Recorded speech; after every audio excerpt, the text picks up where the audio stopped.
Yeah, the kid is back. Listen, we're going to start this one a little bit different. Hold on. It's kind of hot. Kind of hot. Hold on. Kind of hot right now. Listen, we're going to start this off a little different. Before we do the roll call, anything. Listen. Colin Kaepernick. Shout out to you, dog. Colin Kaepernick is new media. This is what it's all about. I watched a lot of the highlights from his...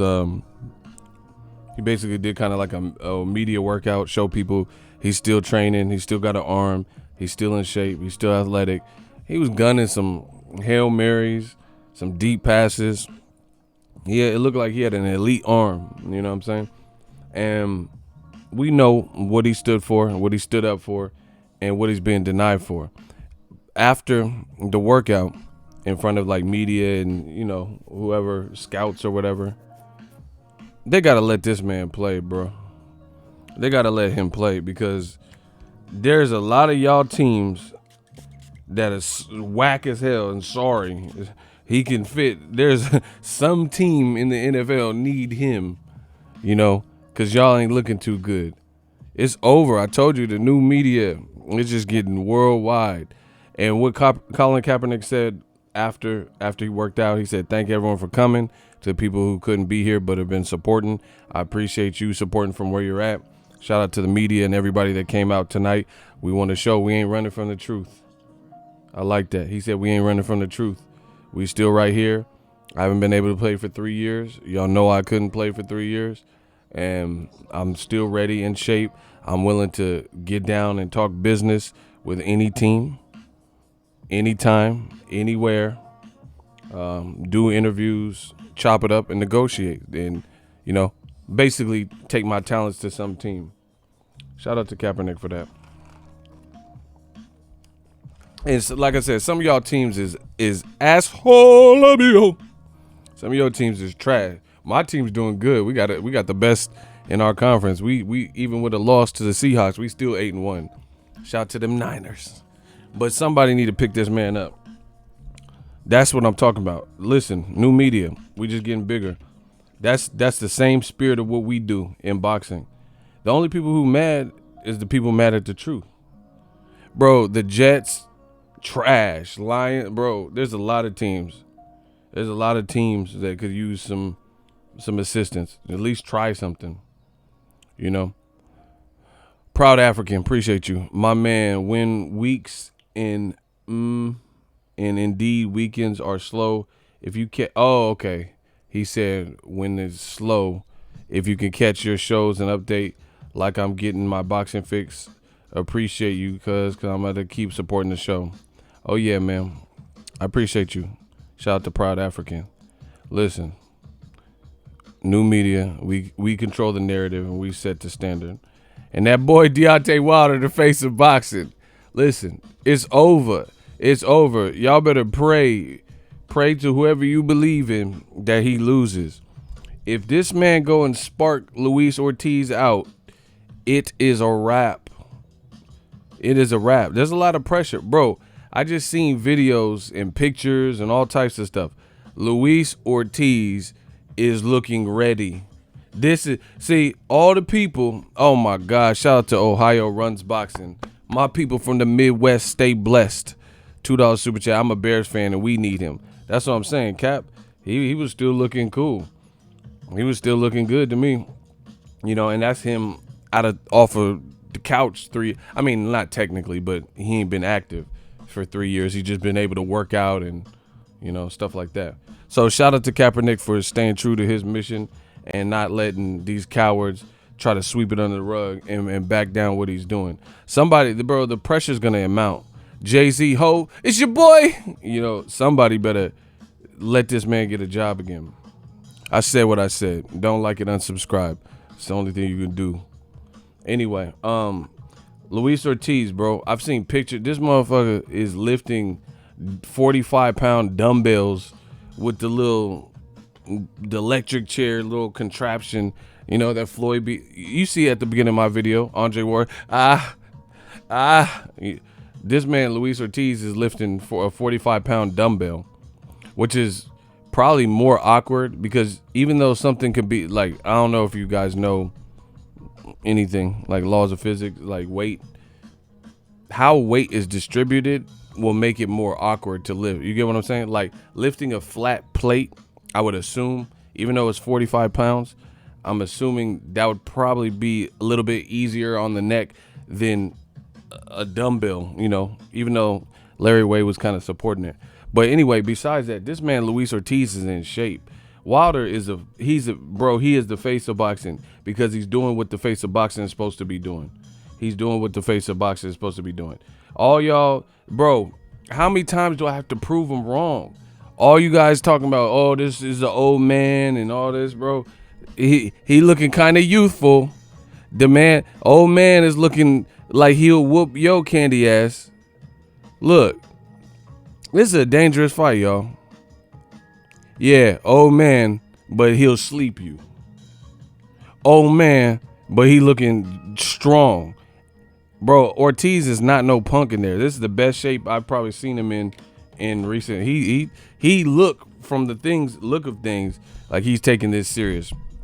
I think he realized this is probably his last opportunity at a major title. You know, who's gonna want to fight Ortiz if he lose again? You know, or give him a title shot. He's gonna have to work his way back to that. Yeah, and that man Ortiz is diesel. He said, "I'll pop his big ass." With what? With your fist or something else? Yeah, but that ain't. I don't prove that anybody can pop somebody. Man, don't let him pop you. Motherfucker beat on his chest afterward.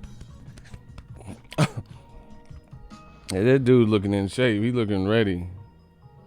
He looking ready to go. Bro, it's a wrap. You know they be lying, they be capping, talking about he old. Like my man just said, he old, but nobody want to fight him. So, all right, I don't walk around trying to be no tough guy or nothing. But if I went to a senior citizen home and I'd be like, yeah, all you old folks, ego, I run this. Any of y'all don't like it, come and see me. And then the old man was like, yeah. And I was really like, what? Come on, bro. You think I'll run from the old man in the senior citizen home? See, that's what y'all making it sound. Bro, if I was like, yeah, any of y'all old geezers want me to shut up? Why don't you come down and make me shut up? Yeah. And then some guy was like, oh, let me at him. Bro, what? If I'm the villain, bro, he got to go. I got to off the old man. What? Ain't nobody finna do that. But y'all know y'all don't believe Tyson Fury. Luis Ortiz is 186. Who is you fighting, cut? Like, who you fighting? Thomas Odelay or, bro, who? Who is Odelay? Man, like, come on. What? I don't even know the dude. What is his name? Ottoman? Man, you fighting Ottoman. You fighting Couch Ottoman. What we talking about for real, bro? Let me get to this money. Listen, I gotta get to this money. Yeah, let me get to this money. You fighting Ottoman. You fighting Ottoman, like Autobot and all this. Or what? Sam, there's much you don't know. Transformers. You fighting Autobot. So you fight that motherfucker Luis Ortiz did. Joseph Brown. Let me get to this money. Everybody say money. We gotta get to the money. I'm gonna get to this money. They want to watch my money, so we're gonna put some emphasis on it. Everybody type money, ego, money, boxing, money, ego. They want to watch my money. Okay. Everybody type money. That's what it's about to y'all? Okay. Yeah. Yeah, you can put any currency, money, dinero, guap, gouda, money, fetty. Let's get it. Yeah. Joseph Brown, $5 super chat. The fight is going to be Hagler Hearns heavyweight round of the year. We're going to see. Yeah, Cheddar, Moolah. Y'all say it make the world go round. So anyway, Canelo ain't even doing face of boxing stuff. You fighting Kovalev, who was like on his way out in his last fight against a guy who don't spar.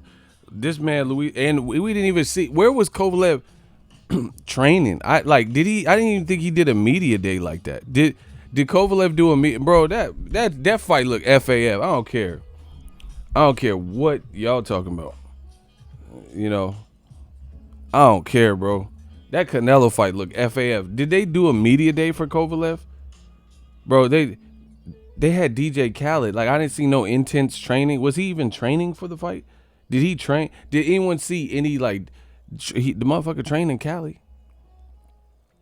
Did anyone see any intense media day or, like, DAZN behind the scenes where he was even, like, jump roping and training hard? Like, I didn't even see nothing with Kovalev. I literally didn't see nothing. Like, Wilder got people in his gym. People that have YouTube channels, he had them in his gym. Luis Ortiz, the people in Las Vegas have went there. He did a media day. I ain't seen, bro, what?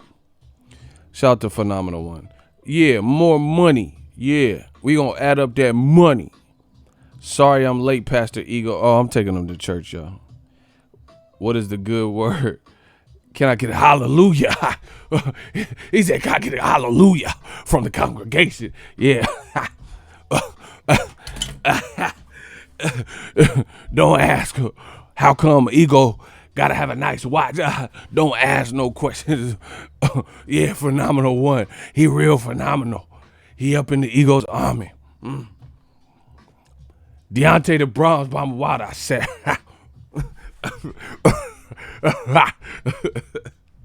Y'all better stop. I'm about to take him to church. Yeah. I ain't even barely drank none of my coffee. I ain't even barely drank none. And I'm already turned. Bro, yeah. It's like that. That boy can sing. Deontay Wilder, he a bad man. I told you.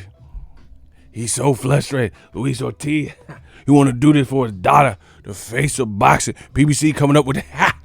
I said PBC got their own belts. They gonna belt you. They gonna leave welts when they hit you with the belt. Bro, yeah. Pastor Ego, I'm back. Yeah. Listen, I done the livest live. I got the most. Yeah. Yes, sir. Hallelujah this season. It's getting hot. Like Julio said, too hot. Yeah, motherfucker. It get too hot. Bro, where is the promotion for Joshua?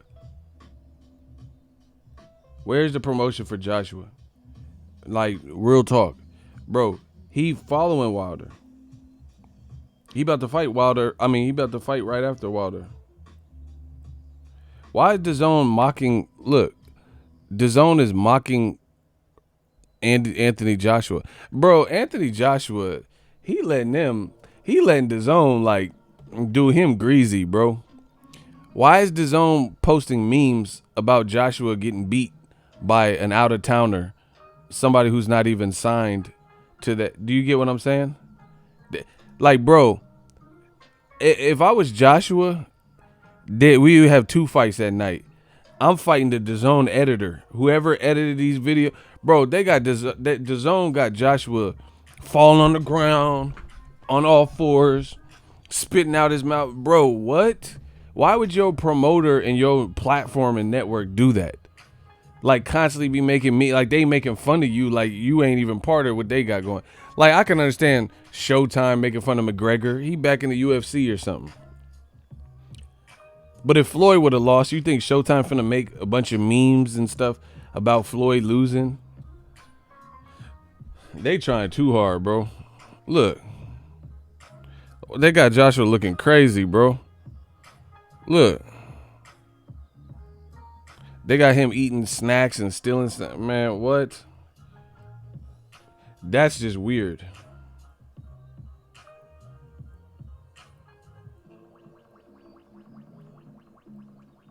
Bro, the UK, like I said, I love y'all.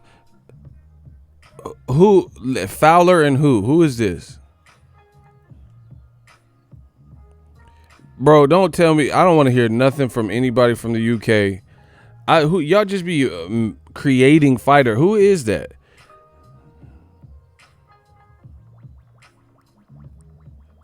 This dude look like Billy Blanked. Who is that? That motherfucker shooting blanks. Who is this? Bro, that motherfucker look mummified. Who is this? Man, listen, UK don't say nothing. What you talking about? Yeah, why is Wilder fighting Ortiz? You know, surely someone was better. Bro, who is that? Who is Cuz? He said it looked like Eubanks Sr. Bro, this look like Mummy Returns Sr., bro. Who the fuck is Cuz? Like, man, stop. Why is his eyes closed? Who is, like, he might be a cool dude. I'm just asking. Like, who? Y'all be Liam versus Tom Cruise in The Mummy. Brendan Fraser's Mummy. Bro, what? They gonna have Liam versus a nigga from Captain Thomas. Hey! Look at me. I'm the captain of the ship. It is my ship. Hey! Look at me. I the captain now. Bro, what in the Michael Blackson? Man, come on, bro. Try again, motherfucker. Do you know who you're? Hey, the Pacquiao piece of shit, motherfucker. The motherfucker Pacquiao. Yeah. What? Who are these dudes, bro? Anyway, why is DAZN ragging on their fighter and acting like Andy? Please, can someone please tell me? Could you please tell me why DAZN is acting like Ruiz is signed to them? I understand he's signed for his next fight to fight him, but he's trying to end your fighter's world and then leave and go back to PBC.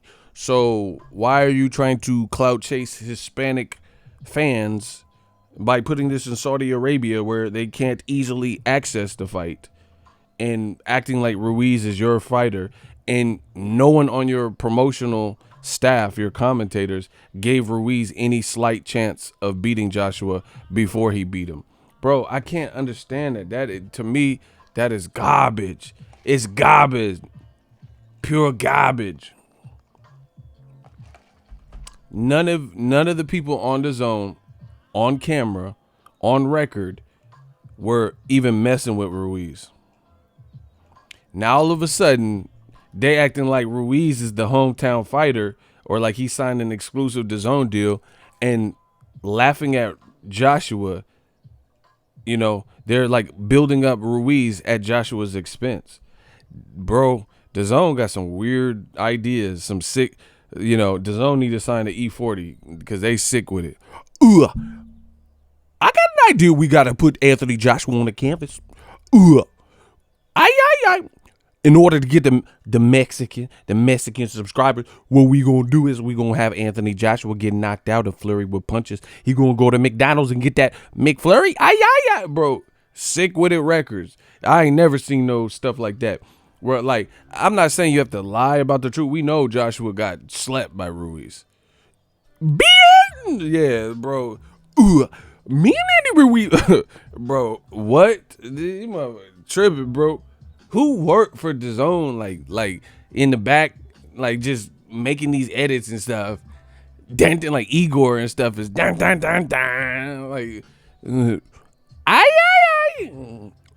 me and Andy Ruiz went to get a quesadilla and a torta. I said make my quesadilla with extra creamy with the cheese. Bro, what? Man, I'm from the 707, bro. What's poppin', though? Bro, I'm from the Bay. I don't know what y'all talking about.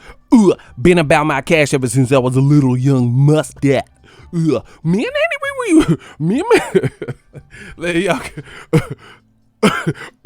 me and Andy, we both lost weight. Hold on. Hey, I can't even get it out, bro. Listen, y'all know this is I can't even do it, bro. Smash the like button. I'm the realest out. It is what it is. Fuck you, pay me. Y'all gotta pay for this entertainment. Me and Andy Ruiz lost weight. Gotta get that air fryer from Amazon Prime. What, bro? Hey, DAZN, y'all gotta chill, bro. Y'all gotta chill. Sick with it records, bro. They tripping. Why they act like Andy Ruiz? Why they act like Andy Ruiz is signed to them? Me and Andy Ruiz. I can't even do it, bro. My shit is fucked. Me and Andy Ruiz got that air fryer, got that pico, the guy. The mozzarella with cheese, mozzarella stick. With the marinara stuff, bro. What? Y'all tripping. Y'all tripping. They acting like they acting like Andy Ruiz is signed to the label. The motherfucker ain't able. He like disabled. The motherfucker. What? Why? Why are you acting like Andy Ruiz is signed to you? They try to get hip like a hippopotamus. They try to get hip to the Mexican congregation. The Mexican congregation rules the nation. Bro, what the fuck are y'all doing, man? What? They trying to cut. Andy Ruiz was beating that boy like a pinata. He was beating that boy like a pinata. No blindfold. Mask off. Like Future say. Bro, what? This shit is crazy, man. 2020 about to be wild, bro. This shit gonna be wild. This shit gonna be wild. I try to tell people to break this. This shit gonna be wild. This is gonna be wild, bro. You got the company and they celebrating their cash cow getting slept. My weebilization, you under dig, you smell me. You smell it. The Rock be cooking in Andy Ruiz when he's cooking in the kitchen in Cocinas. Catch me in Salinas. I be rapping the meanest. And I mean like Mean Gene Green. Like, bro, they tripping, dog. They acting like Ruiz is they fighter. Stay on their neck. That's what they tell me. Ain't that right, LJ? They said stay on that neck. You probably never have no money like Ross Perelli, but you just want to up. Bro, why are they acting like Ruiz is signed to them? Like you're making fun of your cash cow for losing in the edits. That's what it appears. You got Joshua falling to his knees and getting punched up. Like, who does that?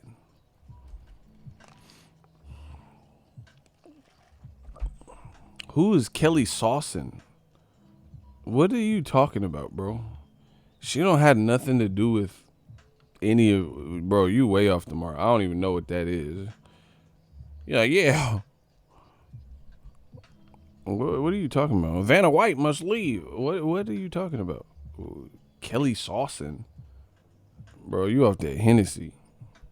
Me and Kelly Saucin. Like, I don't even know what she has to do with it. She don't have nothing to do with whatever on DAZN, but okay. Proud African. He said all the English trolls. See, I be like something's happening because I be entertaining and doing these streams and stuff, and my regular voice is getting like the impersonations is coming out. Like I'll be at the bank and shit. Like, yeah, give me 20 down, bro. Like I can't even do a regular voice. I'm like these impersonations is coming out. I don't even know what issue he's talking about though, J-Dog. I don't, bro. Bro, yeah, my voice is getting fucked up. Like I'm trying to do daily. Give me E40 on pump 2. Give me like a poot. Like, bro, my shit is fucked up. I can't even like order food regular and shit. Doing all these streams and shit. Bro, I'm in public acting the fool. Oh well, fuck it. Smash the like button. Yeah, bro. It got me sounding like Stallone in public. Let me tell you something you already know. I come to In-N-Out for years. I want a double, grilled onions. Bro, I can't even talk regular now and shit. I didn't say regular fries. I said animal style. You don't want to get the animal style because you know I'm an animal. Look. Dragon! Like, let me stop playing with it. Listen, I done the livest gates. I ain't even had that much caffeine, bro. I barely even drank it. Bro, I'm happy at this Wilder fight. and I'm actually in life. I planned this trip better. You feel what I'm saying? Like, cause I've been packing real late. I've been late like a bitch missing her pregnancy, missing her period, bro. I've been late, but I'm actually on time. So we making good time. Everything is good. But anyway, yeah, man, they got DAZN almost taking shots at Joshua. You can win. Hey, yo, Adrian, what do you mean I can't win? Just because you rushed at 6'6", so I can't? Bro, Drago was feeding Rocky.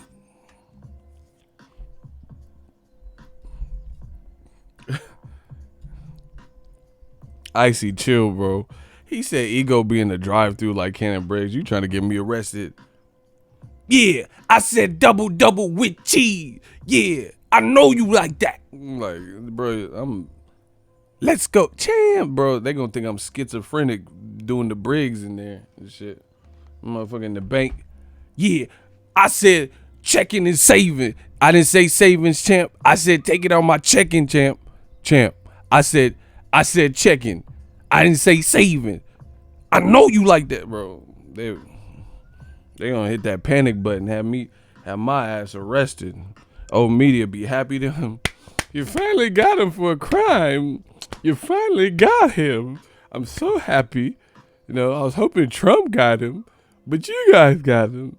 The police got him. Like, motherfucker, they be happy, bro. They were happy if I got canned up. Y'all want to see me canned like tuna? Bro, we ain't doing no crimes. We just spitting rhymes. Spitting bullets and rhymes. Come on, bro.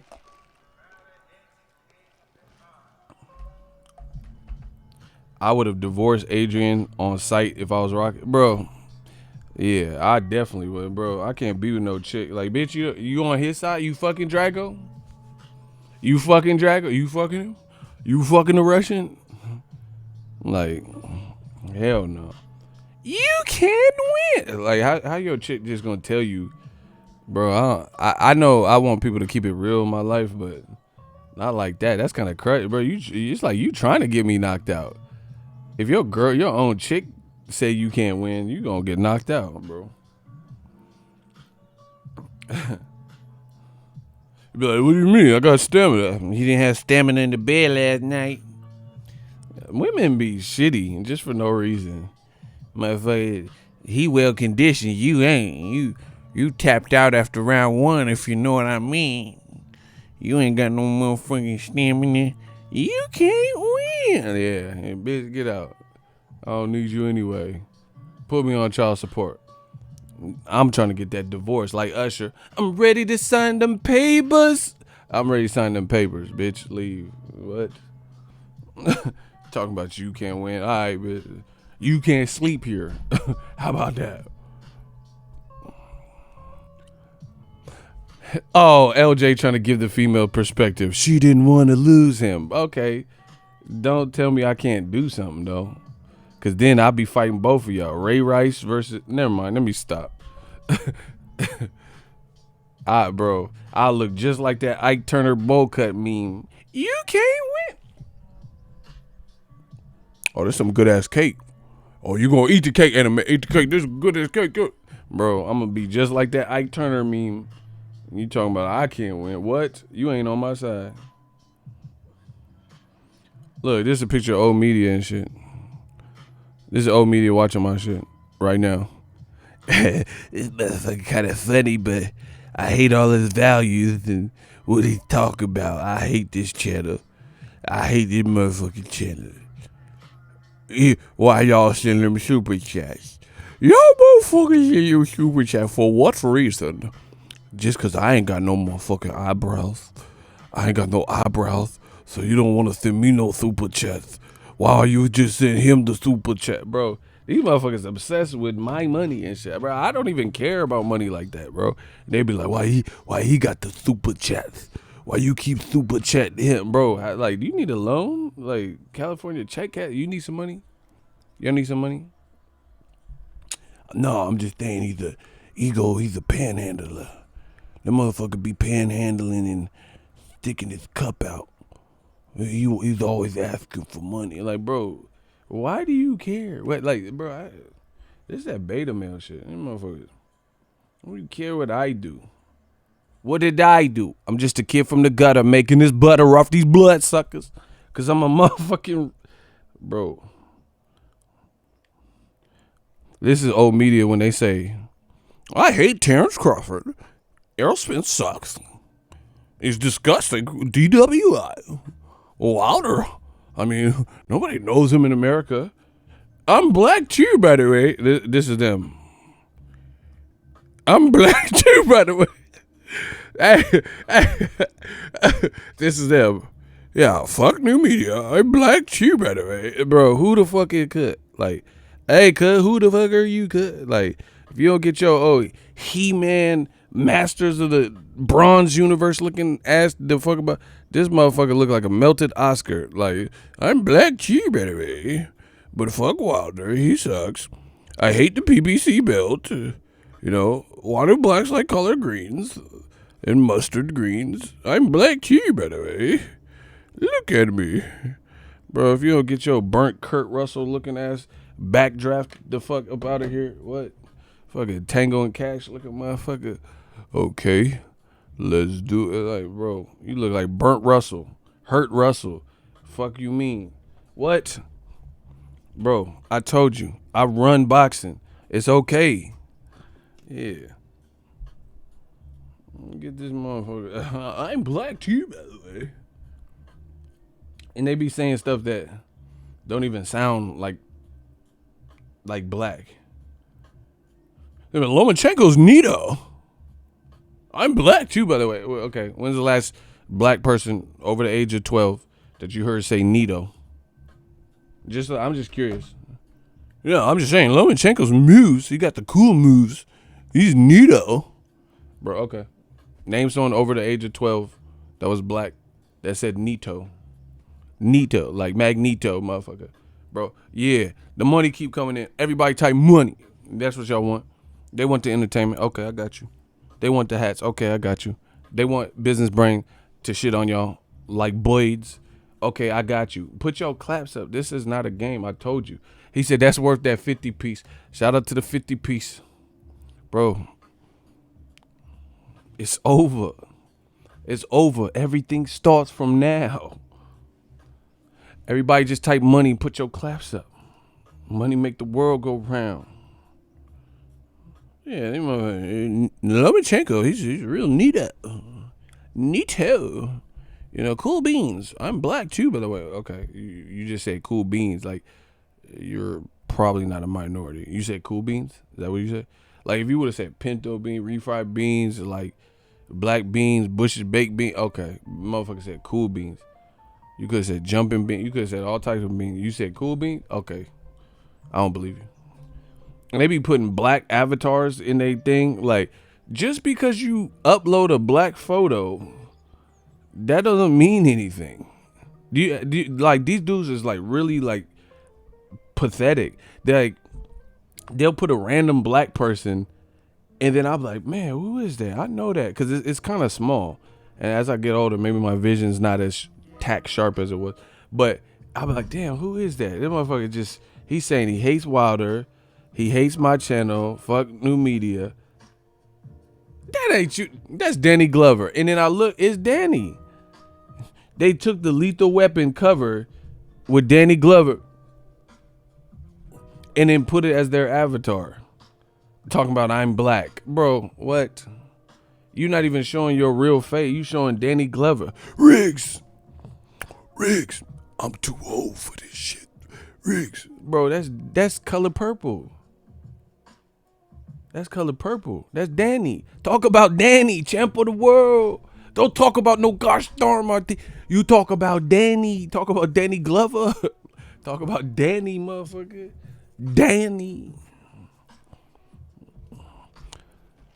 Riggs, I'm too old for this shit. Yeah, you is. Motherfuckers be too old playing games on here. Shout out to Business Brain, 50 piece. You know what it is. It's all love, as always. Bro, they hating. Somebody said I paid myself. Like, what? Bro, what? Why would I pay? Why would I send myself a super chat so I get taxed? Makes no sense. Man, Wilder's a beast, bro. He's a beast because, oh, my dude, Mr. King Palmer. It's pretty. It's so pretty. He said, "What's good, ego?" Mr. King Palmer, I appreciate you. Cursor laughing. He liked this. He liked when I try to body y'all. Not try when I body y'all. Shout out to Sierra. Sierra F baby. Wheezy F baby. You know, they say Lomachenko, he's pound for pound. But, bro, you notice this, speaking of pound for pound, do you notice since Floyd retired, they have been so, old media has been so hesitant to put a black fighter, anybody, on that number one list. It's always somebody else. Have you noticed that? It's Roman chocolate Tito, then he get turned into melted chocolate. He get turned into Swiss rolls. Then they say it's Golovkin. Then they say, you know, he looked bad, lose to Canelo. Damn. Okay, it's Lomachenko. It's been him for a minute. You know, if Lomachenko look bad or lose to Tank or something, then it's going to be Inoue or Usyk, depending on where they're at in their career, if they have a good performance. Bro, come on. They refuse. And don't believe the hype. Motherfuckers be like, oh, this is the race bait channel. He's race bait. But they not disproving anything. How's it race bait when you teaching and then you don't have no counter argument?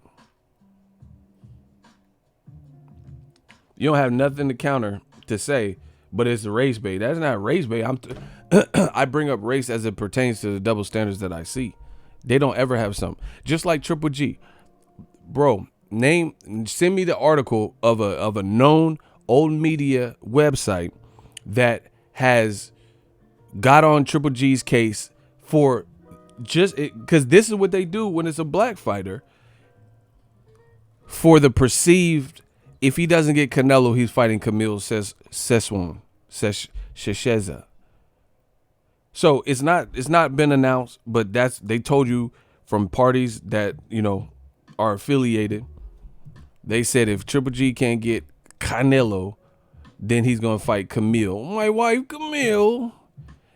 Send me one article from ESPN, Ring Mag, anybody, where they have condemned Triple G for like, hey man, if Triple G fights Camille, then that's gonna hurt his stock and hurt Canelo, Triple G, because that's what I'm saying, and I know that's true. Shout out to Nelson Santos, my dude, from Ego's World to Boxing Ego, 5 years and counting. My dude Nelson Santos. It's pretty. It's so pretty. Nelson, my man. We go back. Me and Nelson go back like Mandela. Listen. Don't even name it. You don't have to name it. Send the link. Send links. Because you see that when it's Wilder versus whoever, Floyd versus Berto, just like PBC. When PBC first came out, oh, nope, it's going to fail. Oh, Ali Act violations. Oh, he's spending too much money. Oh, this will never work. Oh, free TV. I prefer to pay for my boxing.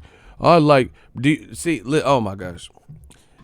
Old media is so horrible that as time goes on and they slowly start to die out, I be forgetting some of the stuff until I randomly remember right now what they were saying. And then when you apply it, if you've been around for a minute, you'll realize how senseless it was. When PBC first came out in 2015, your boy was here. Not these new channels, these new niggas, bro. I was here on the platform. I paved the way for a lot of what you see for YouTube boxing commentary. Not just going to weigh-ins, but actually talking thoughts on boxing on this platform. And still, and when PBC came out, I was doing video. I pioneered this, right? People were saying, oh, this will never work, and I prefer to pay for fights. This is what they were saying. They said I would prefer to pay for premium price for fights because the PBC fights are cherry-picked mismatches. Fast forward to the future, now you don't hear nobody saying that, and some people are saying, hey, you should pay for DAZN, right? And they were opposed to free TV fights. You see what I'm saying? Like, so 3 years ago, or whenever PBC came out, You said you would rather pay. You said you would rather pay than to watch free fights because the free fights were garbage on PBC. The free TV fights that they came out and they were putting on, because they had more networks. They had like NBC and Spike, so the basic cable networks that they were working for, these same fans said they would rather pay. Now, fast forward to the future, there's pay-per-views, and now they don't want to pay. Now they're saying, oh, Spence versus Porter is a good fight, but I'm not paying for that. I thought you said you was down to pay. I thought you said you want to pay rather than free TV. Now, the only person really even putting fights on free TV is PBC mostly and ESPN. And ESPN is still kind of one of the, not premium channels, but it's not included in just the most basic of cable packages. You have to usually pay a little bit more. Like if there's a price point with the cable people, Comcast or whatever, and they have a $9.99 baseline, ESPN probably ain't in it. But if the next one up, $15.99 and $19.99, okay, those might have it. And none of them are going to have HBO or Showtime. You would have to add on that for $10, $12 a month. But you see how it changes? Shout out to my dude, Proud African. Bro, I got all the facts because I've been here. I lived it. He said, ego, that's an excellent point. They damn sure were saying that bullshit.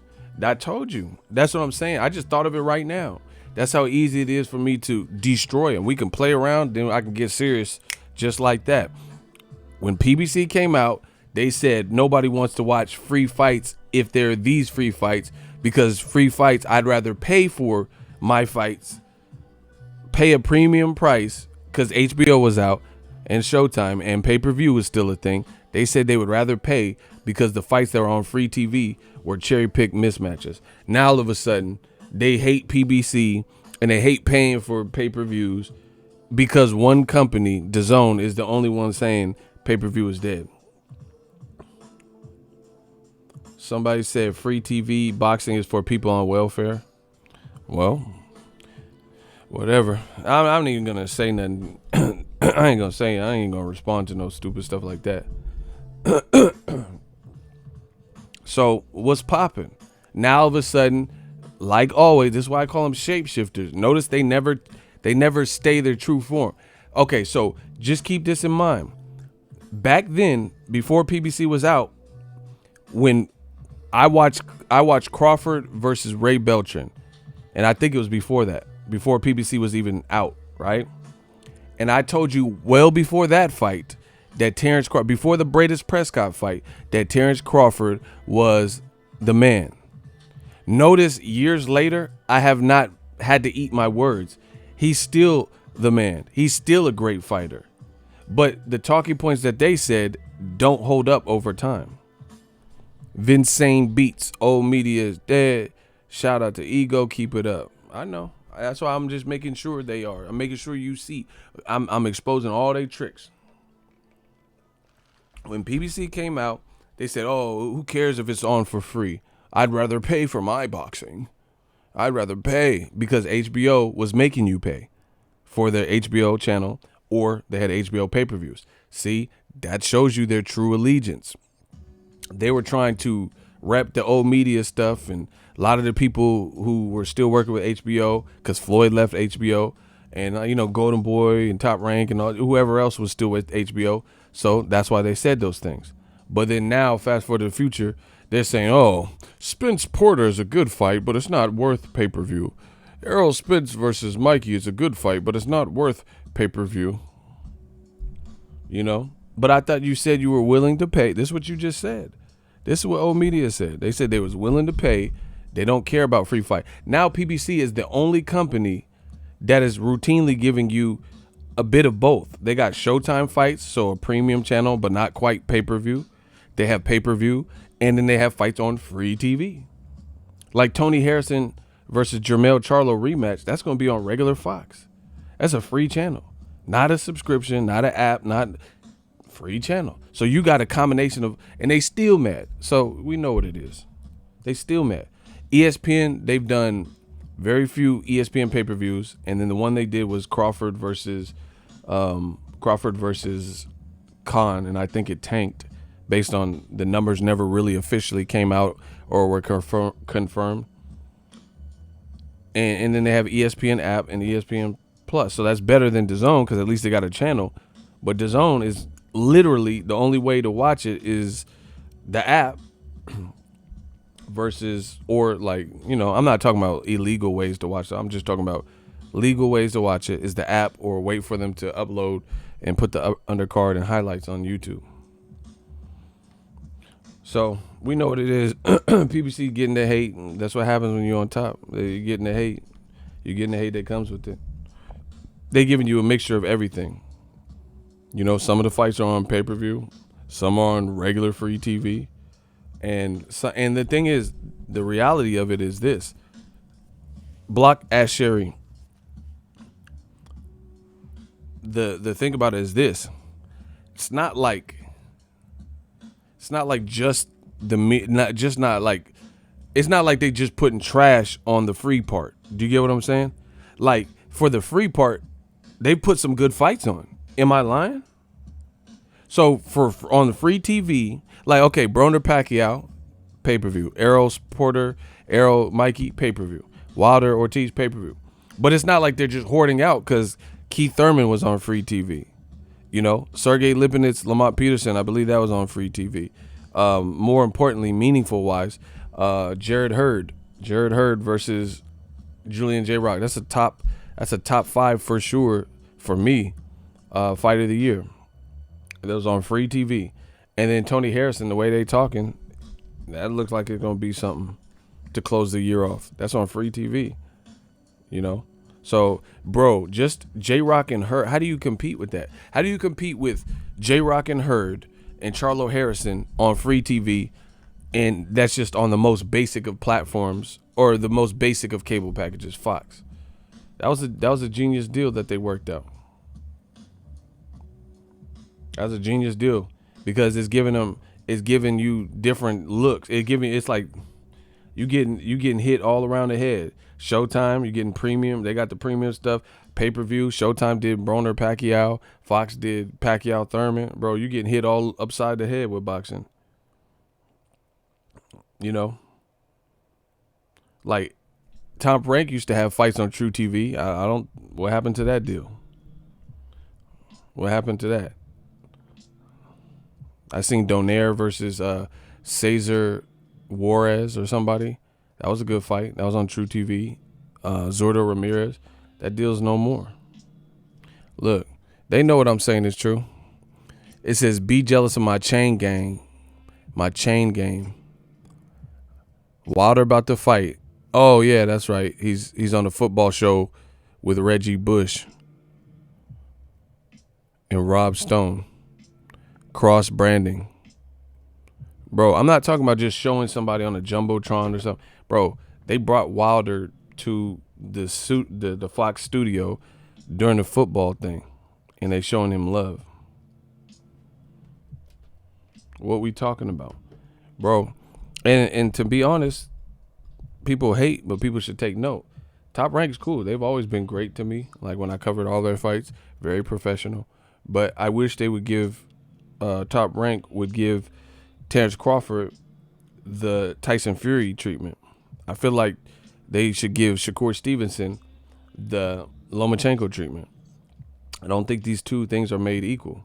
I think Tyson Fury, they spending so much time talking about drug addiction. I don't care about that. I don't do drugs. I really don't relate. Nobody in my immediate family is on drugs. My brother's a cop, so I don't relate to. I'm from the Bay, so I've seen, and known people that get strung out and stuff. But that don't relate to me directly like that. Where, I like dogs, animals and shit. Tell me about how Tyson Fury likes animals and pets. I would relate more to that. I don't relate to drugs because I don't do them. You know what I'm saying? And they spending all this energy. But Tyson Fury had a battle that boxing couldn't prepare him for. The battle outside of the square circle. Something that plays millions of Americans and people around the world. But I don't, you just keep talking about this drug stuff. I don't care about that. For real. I've seen come to the Bay. I see base heads and all types of stuff all the time. Gator gonna dance. Gator go dance. Bro, I see this stuff all the time. Like when I'm just out and stuff. Like I don't care about stuff like that. Like I care more about the boxing and what you're doing this for. Like it's cool. You got out your system. I mean, you got you beat it. Cool, you beat it.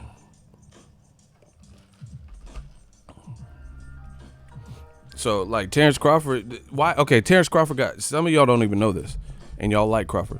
Crawford got shot in the head, bro, in a dice game. He was in into some street stuff, betting, in the hood, and then dude lost or whatever, and things went left. He got shot in the head. Could have ended his whole career. Why don't they talk about that? Now that relates to a lot of people. I know a lot of people that know somebody that got shot or.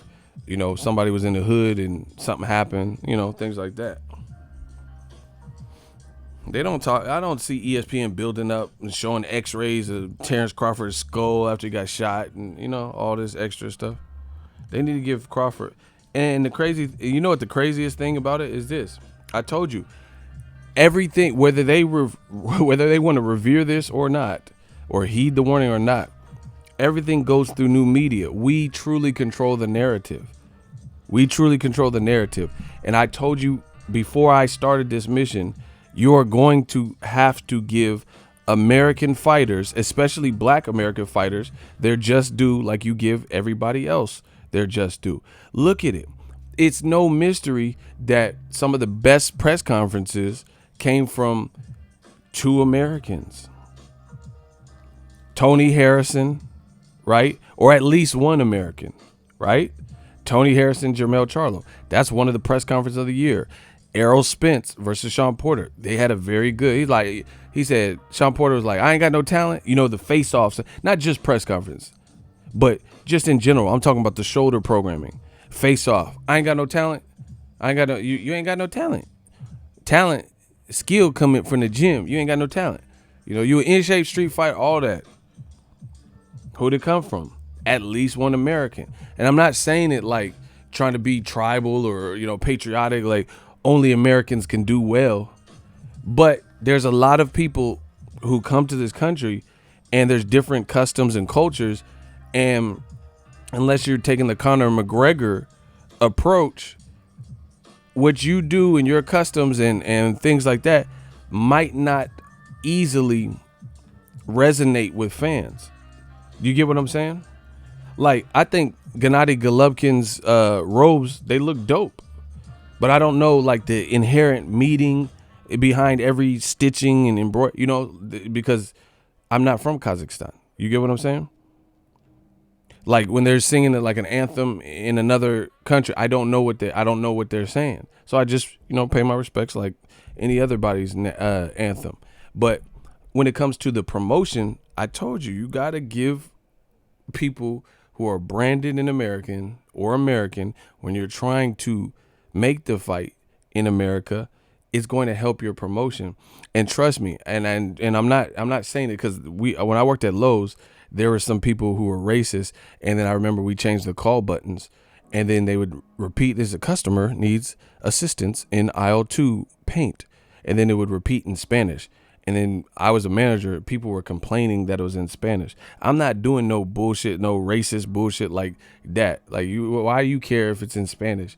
He was like, yeah, this deserves to be in English. I'm not. That's not what I'm even referring to. I'm just saying you have to connect with your audience somehow, some way. Conor McGregor found a niche.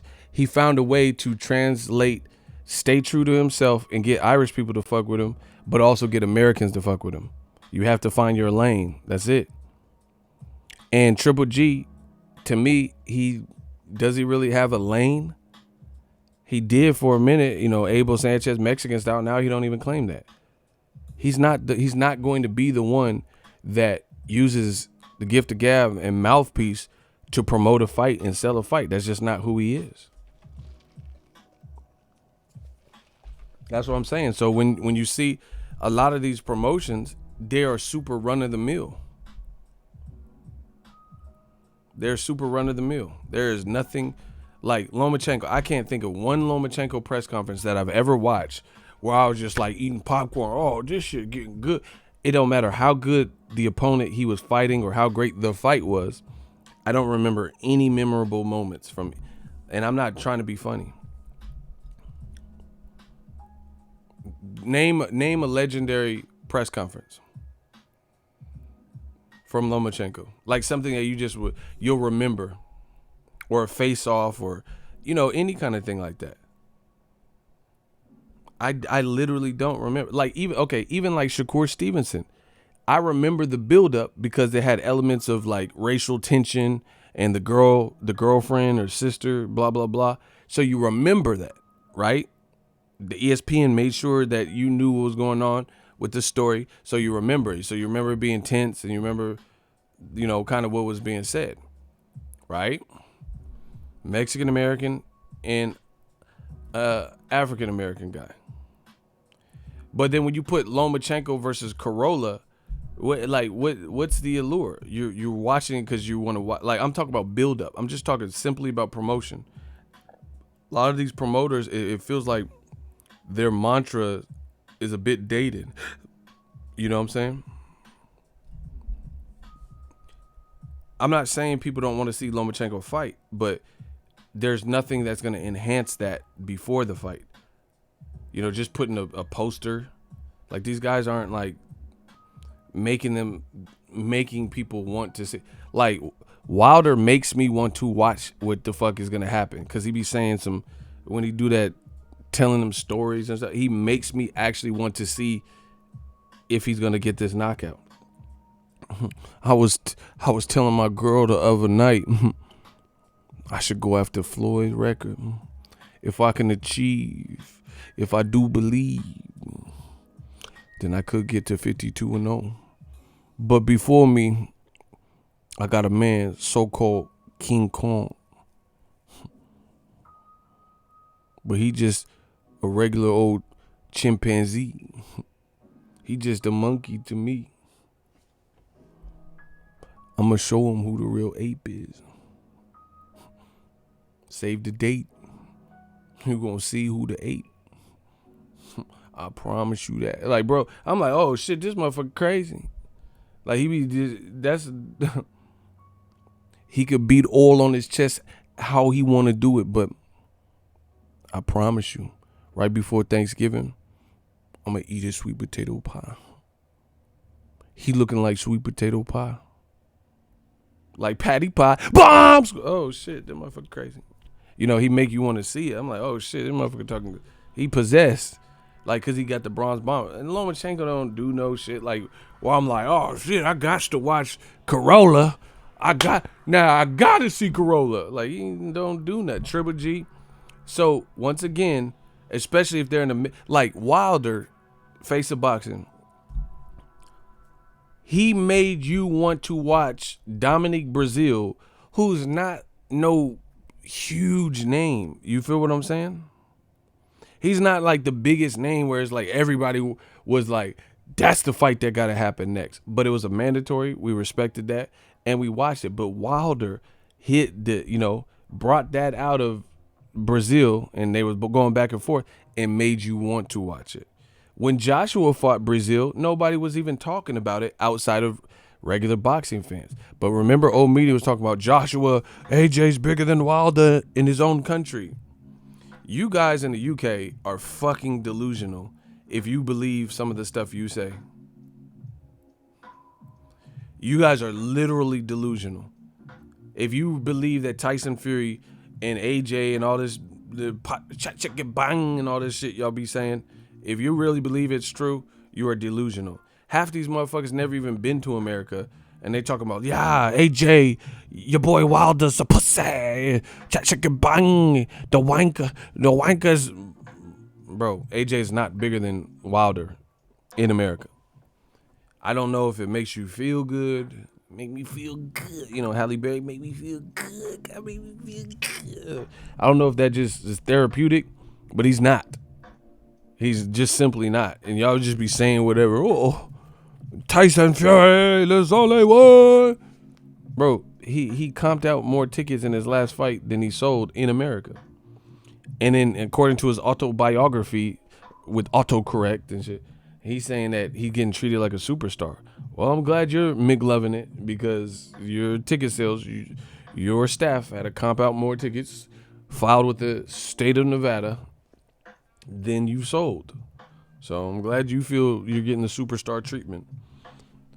Vince ain't beat Ego, you a fool, laughing my ass off while they're going to baptize him. Yeah, you chat's bollocks, man.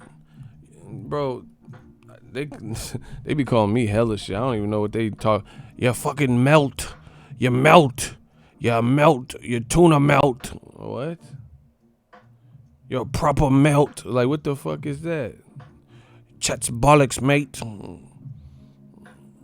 Like, I'm a proper melt and shit. Proper banter, proper melt. What the fuck are y'all talking about, for real? Check your bang, dossa. You know? You're a proper melt end of. Like, bro, what the fuck are you talking about? I'm the proper, like, you just gonna end, motherfucker just put a period at the end of. You're proper bollocks end of. Okay. Check your bang end of. Oh, okay. That's what's up. Some of these UK dudes want to be American. I'm just keeping it real. AJ, I think he want to be American, bro. He be listening to Jada and shit. Bro, you want to be American, bro. He be using this slang, cuz, bro. What? No squares in my circle, cuz, bro. Okay, Nip. Okay, Joshy Hustle, you know. Joshy Hustle. No squares in my circle, cuz. Did it to hover away. Choppers is throw away. They tend to follow my lead. They think I know the way. AJ is throw away. Ruiz got hands for days. Yeah, bro. All right, cuz.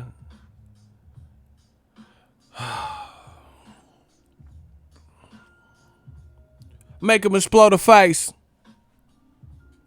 Like, damn, you from the UK? That's how they talking in the UK? Okay. So you go to UK, make them explode a face. Choppers throw away. They tend to follow my lead. Hustle the hover way. That's how they sounding, bruv. Come on.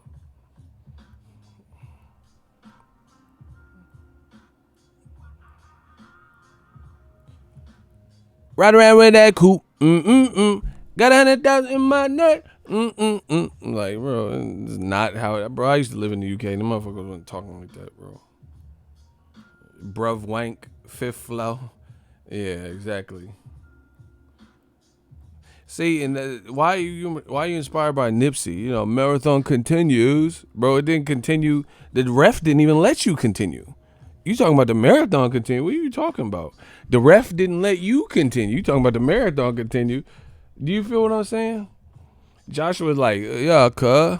Hey, cuz. Marathon. The marathon continued. Bro, you couldn't continue. What are you even talking about? Talking about the marathon. Yeah, cuz. No squares on my circle, cuz. Marathon continue. It's mod. The marathon. Bro, you couldn't continue. The ref was like, nah, bro. Your eyes look glazed like De La Hoya. You glazed donuts. Enrique Iglesias, bro. Your eyes is looking crazy, bro. This motherfucker looking. Bro, Joshua, I'm not even trying to be funny. He borderline looked schizophrenic. When he was about to get stopped, he looked schizophrenic, bro.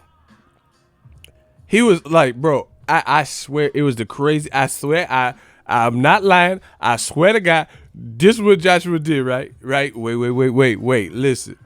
I was watching the fight, and all of a sudden, Joshua got dropped. I was like, oh, shit, Ruiz hit him with motherfucking point. He got back up. I swear to God, I swear for God, Joshua looked at somebody in the crowd, and he raised his eyebrow. Like, hold on, you can't see my eyebrow. Hold on. He was like, you know how Nip be like top of the top, or motherfuckers be like top of the morning to you, bro. He was like smiling and like raising his eyebrow. I'm like, this some get out shit. Do you like the fact that Ruiz just hit you and dropped you a fourth time? Bro, I swear, I think I screenshotted it. Don't have me pull it up. Bro, the motherfucker was like, Otay. Ruiz hit me. It was Otay, bro. You like the fact that Ruiz just hit you that hard? Bro, he got hit hard as fuck, bro. It looked crazy to me. Man, I ain't stopping. Shout out to Ruiz. It is what it is. He looked at someone in the crowd and started smiling. Like it was like you know how the Grinch got that? You're a mean one. Mr. Grinch. The motherfucker's like it was some cool shit. What you do? The ref was talking to him. He talking about, oh no, you guys know me. No panic attack. I didn't get panic. Ain't no panic. I wasn't panic, bro. Something was wrong because the ref was like 3, 4, and he's like this, and he looked at someone. And it was like it's some cool shit. I ain't never seen no fighter do that. Like most people trying to get their head clear, bro. I'm worried about Joshua. I swear to God, I'm worried. I like the kid, but I'm worried, bro, because I ain't never seen no shit like that. You just took 4 nasty spills, and then you look at someone in the crowd like imagine it. He looked at the crowd like, let's say me and my partner met some chicks at the club, and then we both got our own separate hotel rooms. And then he's about to go in his door. He puts the key code in, and I'm about to go in my code with the girl. And I look at him like you know what time it is. You know what's up. Like that look, like I'm about to smash that. That's how AJ looked at whoever in the crowd. So I'm like, why you do that?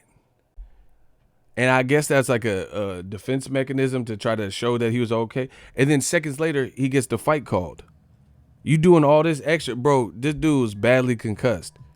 He was badly concussed. He's really badly concussed, bro, because that looked extremely weird. The ref was like, "Can you continue?" And the motherfucker looking at the people in the crowd like, "Bro, he's talking to you. He is talking to you." The motherfucker seen the old girl or something. He just smashes him. Yeah. I'm at the Four Seasons. He said, bro, what are you doing? The ref is talking to you. He's like trying to see if you good, and you playing and looking into the crowd or your corner. Or I don't know what he was doing, bro. I swear, I ain't never seen that.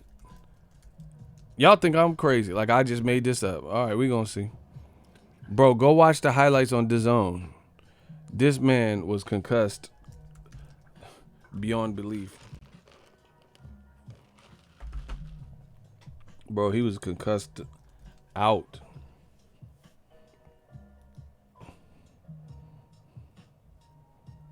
Y'all better hope up. What date did the fight? June 1st. Oh, that's it. I know the date. Hold on. It's a wrap. I'm about to find it because I know the date of the fight.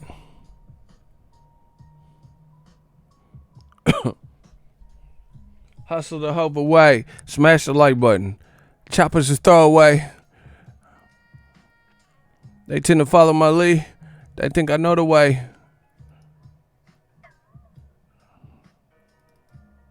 See, y'all ain't gonna have me looking crazy. Hustle the hope away. Hey, listen, smash the like button.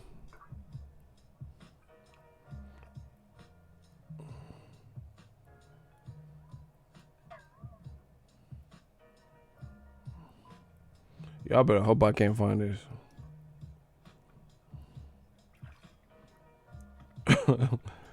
This was crazy.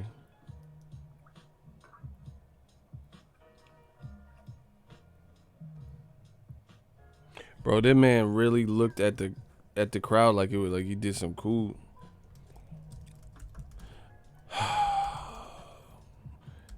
And Eddie Hearn, man, I have no idea why he would do this to his fighter.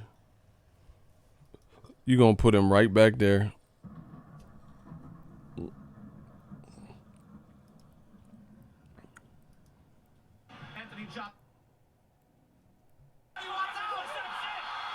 He's got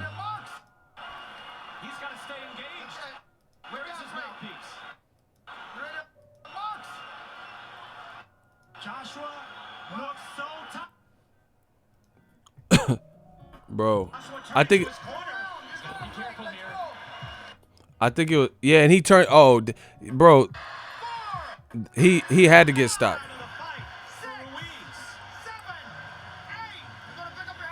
Hey, this is a dangerous fight for Josh. Joshua Ruiz, I'm telling you, bro, I'm looking at the highlight. I can't show y'all for copyright reasons, but bro, smash the like button. Joshua.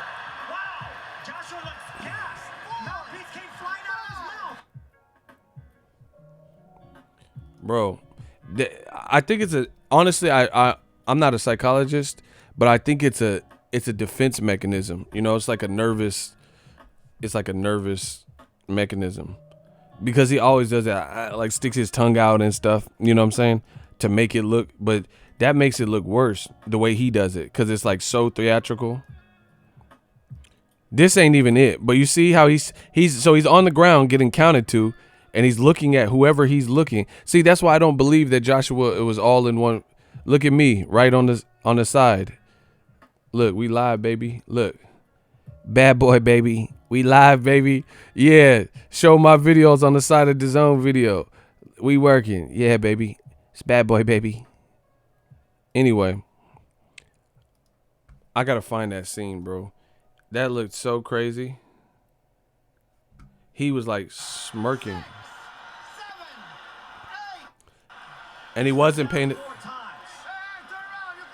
Look, he did, bro. Joshua, I forgot. I ain't watched this in a minute. He literally walked and turned where his back is facing the ref. That's an instant sign. Okay, bro. Good luck. We're gonna see. He literally walked like he's walking out of like a store or something. And the guy said, hey, turn back around, turn around. This is the ref saying, hey, turn around. You're not on the break. Turn back around. And he's like sluggish and slow. Bro, he was trying to buy time. What is he going to do if he gets in those moments? And I got to tell y'all something. Leave it to your boy. I told you my brain worked different than these dudes. My brain worked different. I'm watching the Joshua fight. The Ruiz highlights. Man, I can't find where it's at. What the? Anyway, I know what happened. I'm not finna prolong this. Bro, he turned his whole back around. And it's like, you have to know. And actually, if you really watch this fight, see, y'all don't know boxing, some of y'all. If you really watch this again, he did the same thing. He turned his back around and was insubordinate to the ref after the early knockdowns. Bro, Joshua, he can't beat Ruiz. The only way he can beat, in my opinion, bro, he turned around like O-Dog and Menace when he was walking out. I feel sorry for your mother. And then O-Dog, what you say about my mama?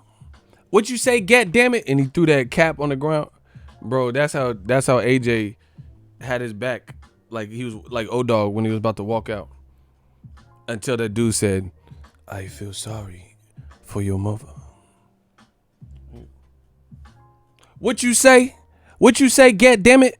What you say about my mama? Yeah. Hey, why y'all bitch about my tape? Bro, he was really, O-Dog was really tripping, bro. He blasted the dude and then reached around the corner, was like continuing to clap. You're doing way too much, bro. He was like, yeah. And then the woman, the wife is screaming and shit. O-Dog was tripping, bro. Bro, you already blasted him. You should have just like been like, all right, I got him. Kill shot, bro. O-Dog said, yeah. How you gonna reach around the counter? They always come in soliciting. Break yourself, fool. Jack in the crack. But anyway, Yeah, he talking about Joshua's a great finisher. Watch this. Okay. Yeah, I watched Ruiz finish this. But anyway, Joshua's best chance to win. I don't think he wins, but his best chance to win is if he's never in any of the predicaments he was in the first fight. Does that make sense? And I know that sounds like kind of cliche, but what I'm saying is if it gets into the trenches, shootout, I don't see him improving his style to the point where he can win at that. You get what I'm saying? So his game plan has to work, and then he has to befuddle Ruiz for the whole time without Ruiz like ever really getting into the fight. But if it gets to a point where it's like battle of wills or shootout or who can land quicker shots and more efficient, I don't see Joshua winning that. I don't see him winning like that. So he has to just hope like whatever he's doing is like if you can keep Ruiz at the end of your punches or something and he never get, or you just hit him with one shot and he's just like, he can win that way. But from what it looks like, Ruiz is pretty durable. So he has to, his game plan has to work throughout without getting tired, or like just a shot that just debilitates Ruiz, and then Ruiz don't see it coming or something. Mr. King Palmer, $5. When Ruiz threw his first combination, AJ is gonna fold, no joke. Yeah, okay, just shout out to King Palmer. Answer this question for me. When have you ever seen a rematch that took place within 4 or 5 months, like an immediate rematch scenario, where it took place a matter of months later, and the person lost every single round, and then they came back and won? Not like, Mayweather Castillo, Mayweather Maidana, and the fight was close, where the person lost every single round.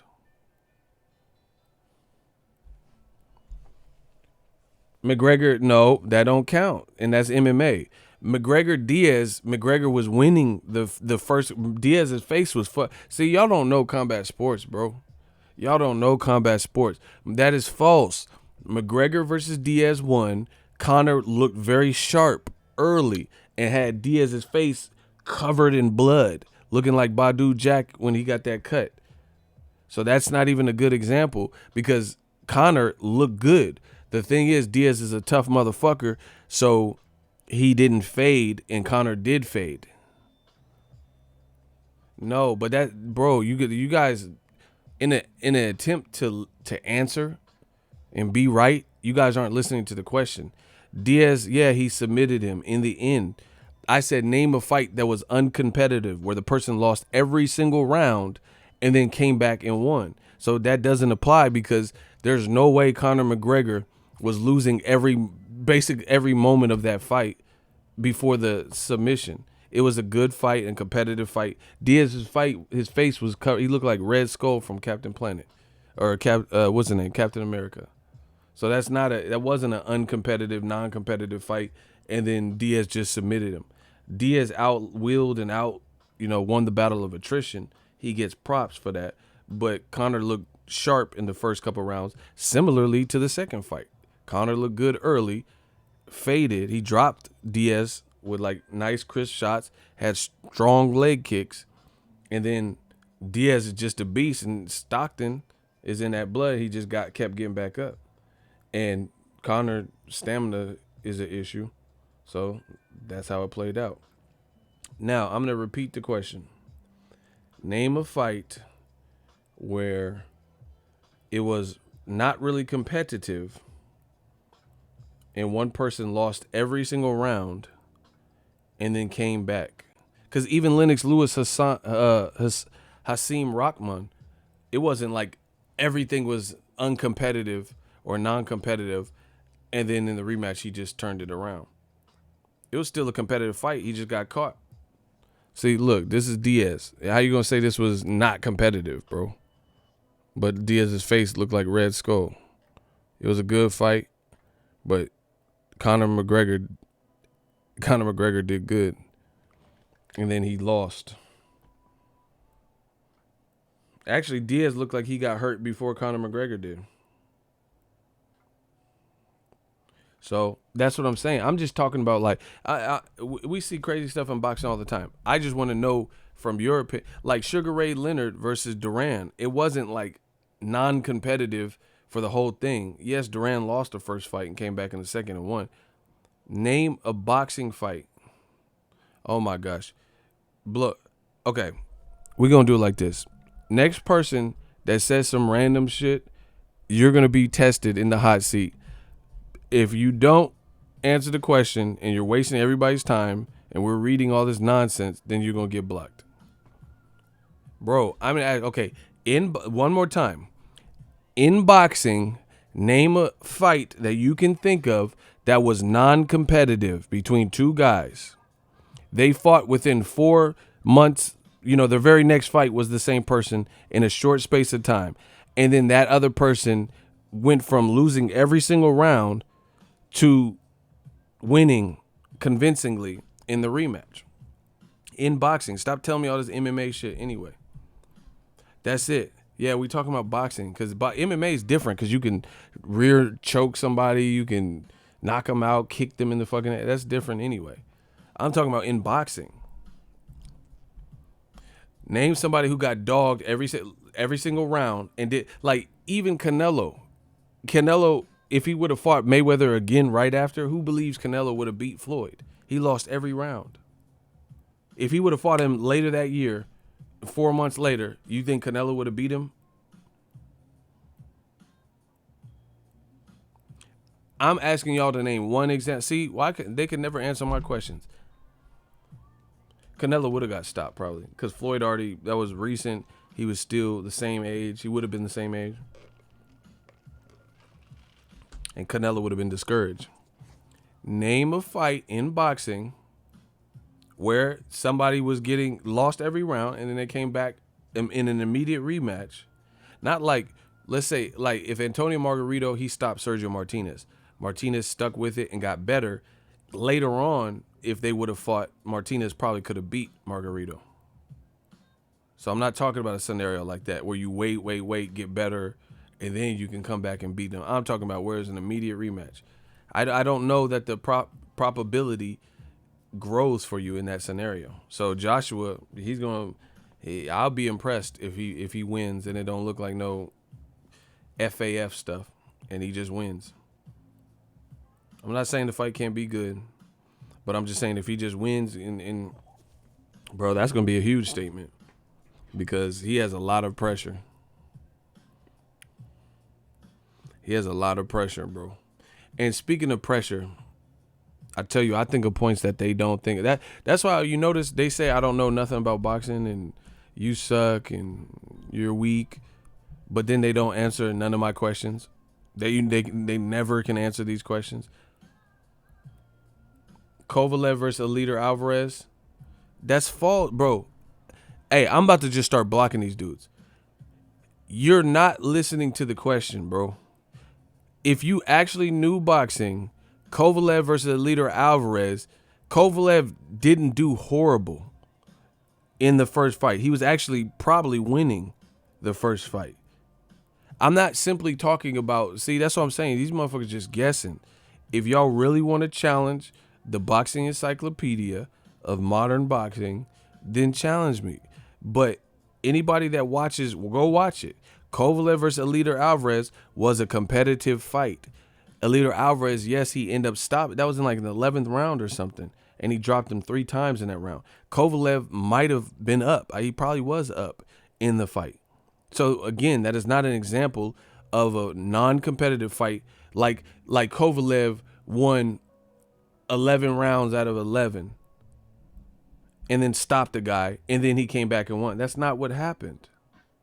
So I'm not talking about someone just avenging and, doing a rematch and winning. I'm saying where they lost badly and lost every single round, every moment of every round, and then lost by stoppage. Just lost like Joshua lost, and then they came back 4 months later and corrected it. That's it. Kovalev, Alida Alvarez was nothing like that. Yes, Kovalev in the end was knocked down 3 times, but the fight was competitive. I'm talking about, okay, let's start here.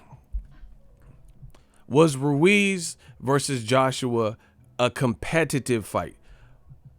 where Joshua, what rounds did you give Joshua? Let's start there. How many rounds did you give Joshua in the 11th fight, in 11 round fight? How many rounds did Joshua win? Okay, one person says none. I agree. 0. Okay, it's the same person.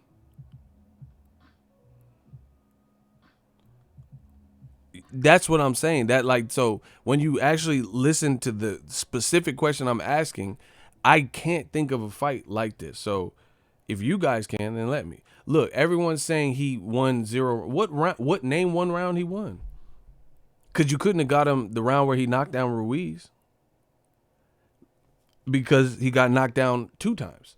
So by default, the person who had more knockdowns in that same very round gets the round. So I literally gave Joshua 0 rounds. I didn't give him 1 round, because round 1 he was timid. What round did y'all give him? Round 1 he was super timid. He was super timid and he didn't look loose. And he was like, had a lazy jab. He looked like he was like scared of Ruiz's speed. So I didn't give him nothing. So here's an example. Canelo versus Mayweather. That's like Canelo rematching Mayweather 5 months later and then beating him. And Canelo didn't even get knocked out. I wouldn't favor Canelo based on if he had an immediate rematch. Mikey Garcia versus Errol Spence. I didn't give Mikey any rounds. So if Mikey 5 months later in his very next fight fought Errol again, why would you pick Mikey? Do you see what I'm saying? The probability will show you. Just look at any fight, especially if they got stopped. Where was it like even Amir Khan, Danny Garcia was competitive. Do you see the difference? The point I'm making. Danny Garcia and Amir Khan, they both split 2 rounds. It was a 4-round fight, but it was competitive. Khan won the first 2 rounds, and Danny, obviously with the knockdowns, won round 3 and 4. But it was competitive. If Danny Garcia got a 4th round knockout and he won the first 2 rounds, and then Amir Khan were to fight Danny Garcia 5 months later, then I'm definitely picking Danny Garcia. Because Amir Khan at that rate would have had been 4-0 and he got knocked down 3 times. Do you understand what I am saying? Name a fight like that. Like I said, even with how Amir Khan, Danny Garcia played out, I would have favored, if they did an immediate rematch, I would have favored Danny Garcia again. And that was not even an example because Amir Khan was at least competitive. Joshua was not competitive in the Ruiz fight. I gave him no rounds. So, last time, the window is closing. Name a boxing match in modern recent history, we'll say in the last 10 years or so, that you can think of where the fight was someone got skunked and then knocked down a couple of times, anything like that. And then they rematched immediately. And then they came back and pulled it out and knocked out the guy. You can't say that for us. That eliminates. So Antonio Tarver, Roy Jones Jr., right, was competitive the first fight. Roy Jones, I think he got like a majority decision or something, or split or whatever. It was competitive. So they rematched later after Roy moved up to heavyweight and then moved back down, which was detrimental. And then Tarver knocked him out. So it wasn't an immediate rematch. Plus the first fight was competitive. So you had to imagine the rematch would have been competitive. So once again, name a time in boxing where you've seen this happen. I don't like the odds for Joshua. Name a time about like Mayweather Canelo. If they would have rematched 5 months later and Canelo didn't even get knocked out, you would have picked Canelo? I don't see it. Joshua showed me nothing that he could beat Andy Ruiz. And Ruiz didn't even have a full camp. All right. I'm about to start blacking people. Okay, he says Pacquiao versus Marquez. Name a non-competitive Pacquiao versus Marquez fight. 10 seconds. Bro, they're going to force me to be wrong. You see? They're trying to force me to be wrong. So Jonathan Montalvo, name a Pacquiao Marquez fight that wasn't competitive. That just kills it right there. He says 3. Block him. He playing games. We gonna play. Shooters block him. Bro, Pacquiao Marquez, all the fights were competitive. So you know that don't make sense.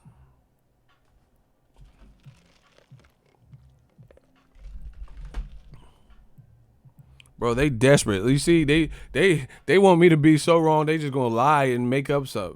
Marquez always gave Pacquiao a tough fight. Vice versa. It's that easy. And plus, I said in the last 10 years. That's not in the last 10 years.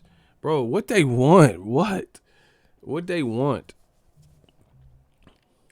Look at even Wilder versus Stavern. The first fight, not really competitive, and it happened years later. Wilder destroyed him in one round.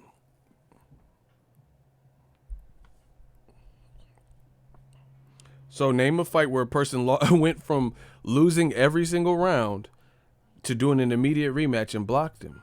I mean, and beat the person.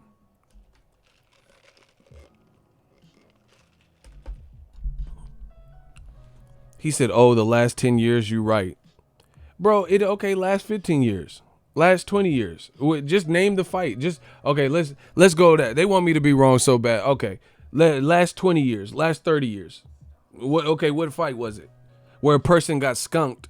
Not no first round knockout. Please don't do that. I'm talking about where the fight like had rounds. You don't, anybody get knocked out cold or some shit. No, I'm not talking about that. Joshua Ruiz was 11 rounds, and Joshua lost 11 rounds. So whereas they had some rounds in the can in a boxing match where the person lost multiple rounds in a row, got dropped multiple times or anything like that, stopped, and then they did a immediate rematch, and it was totally different.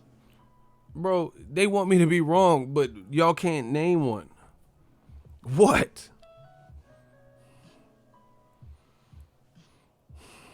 Oh my gosh, bro.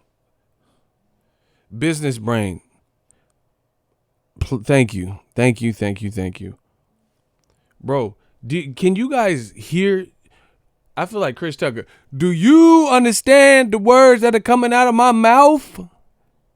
D. Hodges. He says if Charlo beat Harrison in a second fight, would the same rules apply? Because people said Harrison outclassed him. Just curious. What are you talking about, bro? The fight was I was there in New York for that fight. It was competitive. It wasn't like Charlo shut him out or Harrison shut him out. What are you talking about? You guys are in an effort to try to prove me wrong. You are coming up and making your own arguments. Charlo Harrison was How did it end? How did it end? Because it wasn't no clean unanimous decision, was it? I'm just trying to think off the top of my head. I don't remember it being no clean ass unanimous. It was like a split decision or something. So that answers your question right there. It was competitive. If it wasn't competitive, then why did it end in a unanimous decision? Why do some said Harrison won, some said Charlo won? Man, you guys are thick. Some of y'all are like, it's like y'all just trying to be disruptive. You can answer your own question. Oh, they did give it to him at UD. Okay. I don't remember that. But anyway, people had multiple thoughts. That goes to show you it was competitive. I don't know anyone that said Tony Harrison won 12 rounds out of 12. I don't know anybody that said that. So that answers your question. I guess it was a UD. I don't remember that part, but even Kovalev. Okay. Ward, all three judges had Ward winning. That was a competitive fight. And then you seen what happened to Kovalev in the second one. Bro, name a fight. Name a fight where a person had multiple rounds and they looked bad, especially if they got stopped, and then they came back 4 or 5 months and beat him. Joshua will probably set history because I can't think of no fight like that. I'm not saying, and this is the thing, I'm not saying I know every fight or everything. However, what I am saying is I could tell if you say some bullshit, I could tell if that applies or if it doesn't. Oh my God. You see what I go through? They want me to why do y'all want me to be wrong so much? Like, does it pain you? Does it pain you?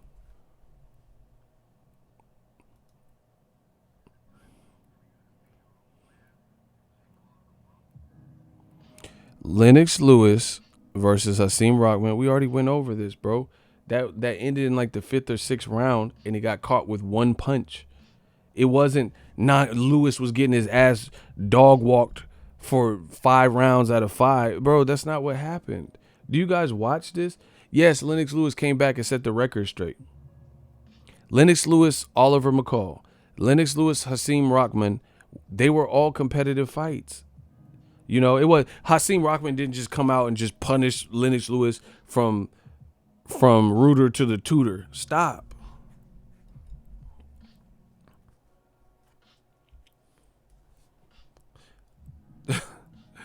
Oh my gosh, I'm done. They want me to be wrong so bad. Klitschko versus Samuel Peters. I won. Who next? Who next? I won. Who next, bro? Just stop. Please stop. Please. I won. Who next? Who next? Who next? I won. Who next, bro?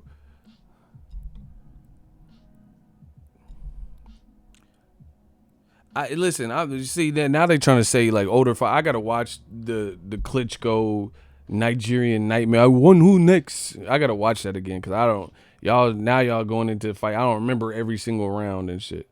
But I don't remember that fight being super one-sided, and then the second fight was different. So what are you talking about? Like, hold on, bro. I'm gonna start blocking these dudes because they wasting my time. Because I just thought of something. Yeah, we gonna start blocking dudes. Watch this. Watch this. I'm gonna show y'all. See, they want me to be wrong so bad. Okay. If I'm wrong, I'll be wrong. But you gonna make sure I'm wrong. Okay. He said Samuel Peter. I just thought of something. Whoever said that getting blocked. They didn't even do an immediate rematch. So, yeah, you about to get blocked. Watch this. Told you. Y'all keep fucking around. All right. Klitschko. Okay, so he fought Samuel Peter. Let's look. From the top. Joshua, blah, blah, blah. Fought Samuel Peter in 2010. I was like, that don't even sound right. Look. Samuel Peter, Eddie Chambers. So the time he fought Samuel Peter was in 2005. Right? So it was a 5-year discrepancy. And before the Samuel Peter, I know my shit. Even though I didn't remember that fight in detail, I remember that he didn't fight him back-to-back twice. So what are you talking about? Block that person. Look, that's when he fought Samuel Peter. There was no back-to-back fight. I told you, they want me to be wrong so bad. Good luck with that. They didn't even do an immediate rematch. What? And still block him. I told you. They gotta go. Y'all want me to be wrong? If I gotta put my credibility on the line, they gotta risk something. So this is like the Soul Stone in Avengers, a life for a life. Y'all trying to take my life and my credibility, everything I work for. You're taking everything I work for, motherfucker. Conor McGregor. Yeah. So, yeah, ain't no takebacks. Block him. Whoever that was, block him. Bro, they didn't even do an immediate rematch. Wasting my time. Wasting my time. I said an immediate rematch. 5 years. A lot can change in 5 years. What the fuck? How is that the same? If Joshua rematches Ruiz 5 years from now, that's not what I'm talking about. He rematching him 5 months from now. 5 months is different. That's a prison sentence. Yeah. And the same thing, the dude that said Pacquiao Marquez, he should be blocked because Pacquiao fought Marquez to a draw. Shows it was competitive because Marquez got knocked down 3 times in that fight. Then they didn't do an immediate rematch. So there was like years in between Pacquiao 1 and 2 and 2 and 3. The closest one was 3 and 4. And it wasn't an immediate rematch, but it was the closest from to the last one to this one. That was the closest. Bro, I know this stuff. What? So I said an immediate rematch because that's part of why I'm saying it, because Joshua doesn't really have time to grow as a fighter, to switch trainers, to, learn new things. That's part of the major point that I can't recall a time where this has happened. So, anybody else that want to get blocked or come up with the answer that makes us all stop and bow down? Name in boxing an immediate rematch. Very next fight was a rematch that took place where the first fight was not competitive, went, more than 3 or more rounds, a good amount of rounds to judge a fight. And then the second fight was the exact opposite. I'm literally thinking of all these fights and great rematches. I can't think of that scenario. But this is a scenario Eddie Hearn's putting his fighter under. An immediate bro, they keep comparing this to famous rematches like Hassan Rahman. And really, if you know boxing, see, I told you I'm boxing as a encyclopedia. Lennox Lewis was at a point in his career where he was already the Don. He was already the man. And I think he got, and I'm not making excuses, but he got complacent. He fought Lennox Lewis when Lennox Lewis was already a storied career. This is like later in Lewis's, this is like later in his life. He had already beat David Tua and Holyfield, and the first Holyfield fight, they said it was a draw, but he really won. He had already beat Tommy Morrison, Ray Mercer, and all those people, right? So this was like dope Lennox Lewis, right? Lennox Lewis was filming a scene with the Klitschko for Ocean's 11, the Brad Pitt movie, while he was supposed to be training for Hasim Rahman. See, I don't need cue cards. I don't need help. I got this stuff in here. I've been doing this boxing shit. He was filming, and if you watch Ocean's 11, the first one, the movie, you'll see there's a scene where they're at a boxing fight, and Lennox Lewis is there with Klitschko, right? Before Lennox Lewis fought Klitschko, right? So how serious are you taking your training camp if you filming movies and shit? You filming movies. And then they said the fight was I think it was in South Africa. They said that Lennox Lewis got to South Africa pretty late. Like, most people go to foreign countries or different countries with enough time to acclimate. They said Lennox Lewis didn't do that. Like, he just jumped. Like, I don't know how long he was there, but he wasn't there he didn't give his body enough time to acclimate to a brand new time zone. Plus, he was in Hollywood filming Ocean's 11 and, whoever else. So he got caught slipping by Hasim Rahman, and you've seen how he reversed it when they ran it back, because now he had nothing to overlook. So we're going to see what happens with Joshua. So, to be honest, Lennox Lewis, Hasim Rahman, I can understand people going saying, okay, Lennox Lewis just got caught slipping, that was a fluke. Joshua not, because the first time he fought somebody able-bodied under 35, right, with a good style to compete with his, he lost. People are surviving off of Eddie Hearn and what he said. Joshua, I've been saying this.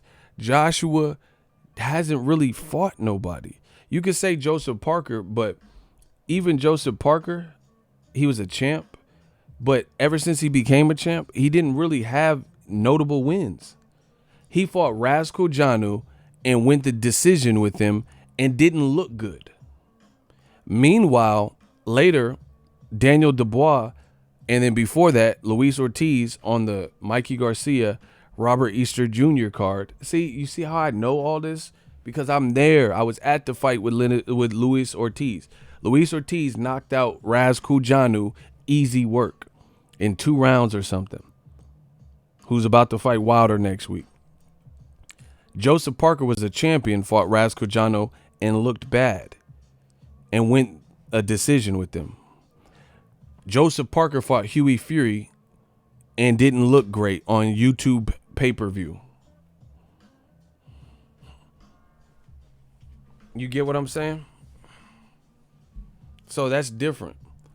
So Joshua, to me, like, hey, what did Alex D. Wright say? How he sent the super chat and got blocked? What'd he say? What'd he say? What'd he say? I'm curious now. I can't see it. It's damn. What did he say? I'm just curious. What did he say? What did he say? Somebody tell me. Icy, DM me. Somebody say something. They pay to hate. That's crazy. PTH. Pay to hate. These motherfuckers is ridiculous. Yeah, Icy, hit me up. I'm curious what he said, bro. It just said message retracted. He got blocked. No refunds. Thanks for the 5. My money. Give me some chili Fritos. Nope, my money, fat boy, my money. I'm Big Worm. Ain't no refunds. Ain't no refunds. Yeah, no refunds. They gonna pay to hate, bro. That's crazy. PTH, pay to hate.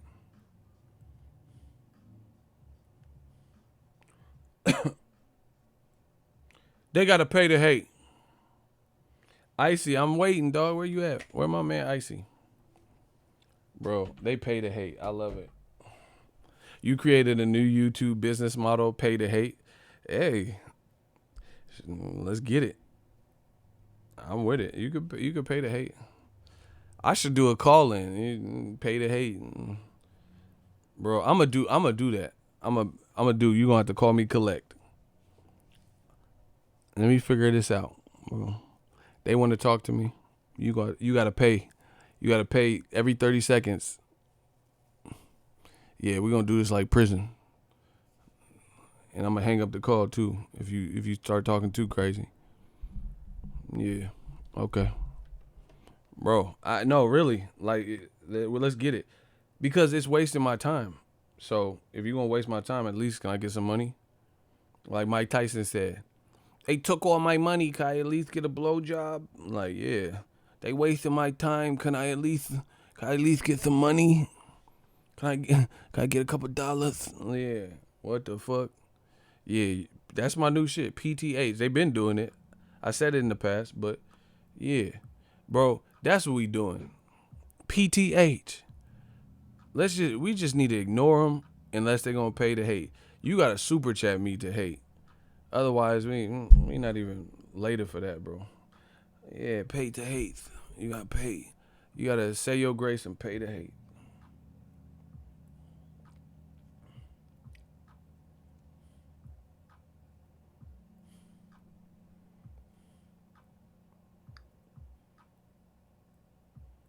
Oh, they mad at the Wilder face of boxing. Shout out to my dude Icy. He tapped in with me. Oh, he mad at the Wilder's the face of boxing, bro. Y'all praying that Wilder loses. Canelo. Okay, so let's ask ourselves a real question. Who's acting like a true champion demeanor wise in terms of doing their best to promote fights, please the public, decisions that would please the public? Canelo or Deontay Wilder? Let's vote. Who's acting like the people's champion? Canelo or Wilder? Like doing decisions that the public can stand behind and, noble things. Exactly. It's over for y'all. I told y'all. Canelo's not even doing things, people's champion things, that make him relatable. WBC says, hey, we got this protection agency. We got the witness protection belt. You want it? I was born ready. Give it to me. Bro, he took the belt. Wilder saying, keep the belt. People's champ stuff. Wilder is getting more often, except for fights that look FAF, incredible knockouts, which is what, people like. Wilder has more of a serious highlight reel of people spilling, hitting the canvas than Canelo. Right? Wilder's fights, name a Wilder fight that was 11 rounds and it was boring for the first 10, like Canelo's last fight. Wilder will sell more than 10,005 tickets like Canelo. Wilder won't have to wait for the UFC. Listen, people keep bringing up Canelo's old stats, but nobody is denouncing those old stats. Nobody said during those years that Canelo wasn't the face of boxing. I'm telling you, here and now, It's changed. It is changing. And you're going to see it continue. Okay. I'm giving people the keys to success, to how to survive. And I love it because old media is so emotional and racist that they can't accept it. So they're going to stubbornly cling to whatever radical points that they want. Right? And it just makes them look bad in the end. They want to keep saying, oh, yeah, PBC sucks. Okay, don't watch no PBC. Don't watch my video. Like, that's cool. You know? You don't see that. You don't see it. Oh, they just come to my channel hating and mad like, oh, you suck. But I'm going to come back every day. Why? Let me suck by myself. Why won't they do that? Because they know the message is getting out and they're trying to distract you. They're trying to distract you. Listen, I don't care about PBC, DAZN, Showtime, HBO. I care about boxing. Whoever's doing moves, the most moves. I'm not saying none of these guys are perfect. Top Rank, I'm not saying none of them are perfect. But whoever's putting on the best fights, we're going to congratulate. Whoever's, trying, using what they have to make it do what it do, we're going to congratulate. Right now, PBC seems to be doing that. But when Top Rank comes out with Artur Beterbiev versus Vodstick, I give them props. So it's not people. They want it to be like some gangbanging shit. Like, hey fool, what you claim? Like you just gotta claim something and stick to it, bro. I like boxing. Top Rank. All these guys got good fighters. I know fighters on DAZN. I know fighters that are signed with Top Rank. I know fighters that are signed with PBC. I don't have no problem with nobody particularly, but Eddie Hearns or whoever, they're not finna just come to America, try to run the show, say crazy things, allow crazy things to happen like the Chavez Jr. situation with Vada in Nevada, and then I'm not gonna comment on it. Bro, stop. He said, hey, fool. Hey, what you claiming? Yeah, that's what I'm saying. Like, hey, fucker. Hey, what you claiming? Heard you were talking bad about De La Hoya. Bro, what? Yeah. You need to get from around here. For real, eh? You said something about Eddie. Like, what? Talking about DAZN. You fucking PBC lover. Like, what are you talking about, bro? It's not even that serious, bro. Bro. Let's get this money. Like, what? We gonna get this money. Yeah, what the fuck? And the funny thing is, everything old media says, they project. They actually do. They say, oh, he's being racist. And they're actually racist. They actually say racist things. They do racist things. You are, they mad, bro. You are trying, here, okay, we'll dissect it. I'll do it for the crowd. My shooter's got him. He says you are trying to compare two different platforms, DAZN versus regular TV pay-per-view. You are comparing apples to oranges. Numbers going to be different. That is unacceptable. Here's why. This is them waving the white flag, saying, damn, Ego, you was right. And I'm going to explain. Now, all of a sudden, they're saying, oh, I mean, one's an actual channel and one's a streaming app, so it's not fair to compare. Now all of a sudden they saying it's not fair to compare. But when Eddie Hearns last year says Showtime Boxing, an actual channel, was going to be out of business in 1 year based on an app, they was right there. Yeah, propaganda. Ed, you tell him you got him. You chats bollocks, bro. So now all of a sudden it's something different. When you see the numbers ain't coming to be comparable or what they supposed to be. Now they want to beg for mercy. No. You said, you being everyone that rode with what Eddie Hearn and DAZN were saying, pay-per-view is dead. Why would you? Now they don't want to compare, but DAZN came in comparing.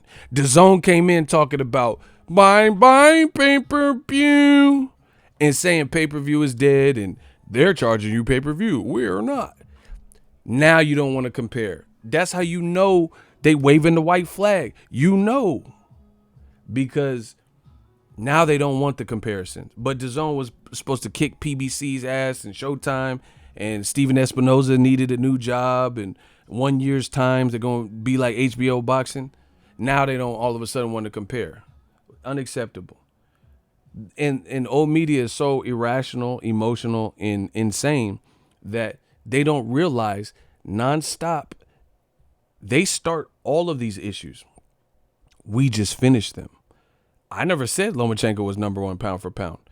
If you didn't put him there, then there would be nothing for me to analyze. I never thought he was pound for pound. But they told you he was number one. I never said Tyson Fury was the greatest and latest heavyweight number one. You did. If you never said that, then I have nothing to even disagree with. But once again, they continue to say these things, and when they're proven wrong, now they want to beg for mercy. No, ain't no mercy. That's over. The comparison was made by DAZN and DAZN reps like Eddie Hearn and DAZN buy pay-per-view and taking shots at pay-per-view. Now all of a sudden, oh, hey, one's a channel. It's not fair to compare. Then it's not fair to say that app was going to put pay-per-view out of business, is it? Is it? They said we have the best business model, the best fights. We are going to put channels out of business. Now you don't want them to be compared to channels. It's not a good look, y'all. Not a good look. And I think the people, they realize it, but it's too late. So instead of just saying, damn, Ego, you, Cursor, Real Brother 32, King Corleone, Icy, y'all was right. I was wrong. They trying to move the goalposts, aka, reason with it. It's the same thing as on Madden Online. You was playing the whole game and you was still trying, but now you don't have enough time to score 6 touchdowns to come back, in the fourth quarter and beat me. The player has opted to concede the game. You don't even want to finish the game. It's only 1 minute and 32 seconds and you got your ass stomped. Now you pouting and you don't want to finish the minute and 32 seconds. You've been playing for 3.5, 4 quarters, and you really thought you can beat me. And then when you know it's over for you, now all of a sudden you want to concede the game. You should have conceded in round 2. See, this is what people do.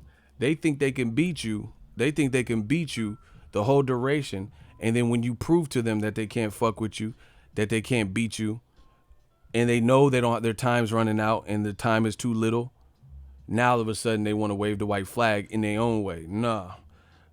You could have stopped this a long time ago. But they chose not to, so now we're going to finish this game. It's still going to hit your record. He said DAZN turning off the console, making sure there's no record of that L. You a fool, bro. That don't work anymore anyway. Even if you turn it off, it'll still give you the L. Even if you reset the whole, you plug it out the wall, bro, you still get that L.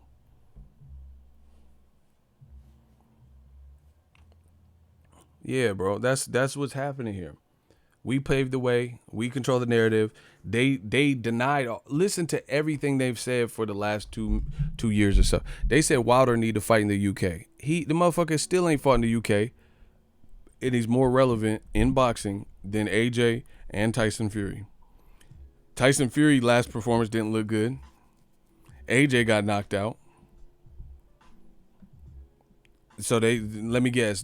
Daniel Dubois, I like him, but Frank Warren ain't putting him in there. Bro, he's fighting novel characters, like people from novel. Ebenezer Scrooge and shit. Who's Ebenezer? Bro, who is Ebenezer? And he's fighting some Japanese dude or some, I don't know who the fuck that is. I like Daniel Dubois, but I'm just saying, like, Frank Warren ain't putting him in there with nobody that we've even heard of. He putting him in there with the tall dude from Rush Hour 3. He's like, man, what you done did with Lee? I am you and you are me. Me did it. Man, I didn't say me. I say you. I am you. Man, I'm gonna slap you. I'm like, bro, you fighting that dude that Chris Tucker was talking to. Who the fuck is that? I am me. Man, I didn't say me. I say you. Where you? That is you and I am me. Man, I'm going to slap both of y'all. Ricky 10, get up, dog. We got to go, Ricky. Like, motherfucker fighting Ricky 10 and shit. Like, who the fuck is Juntao? Who is this? Where Juntao at? Man, Lee, drop the ladder lower. I ain't Kareem Abdul-Jabbar.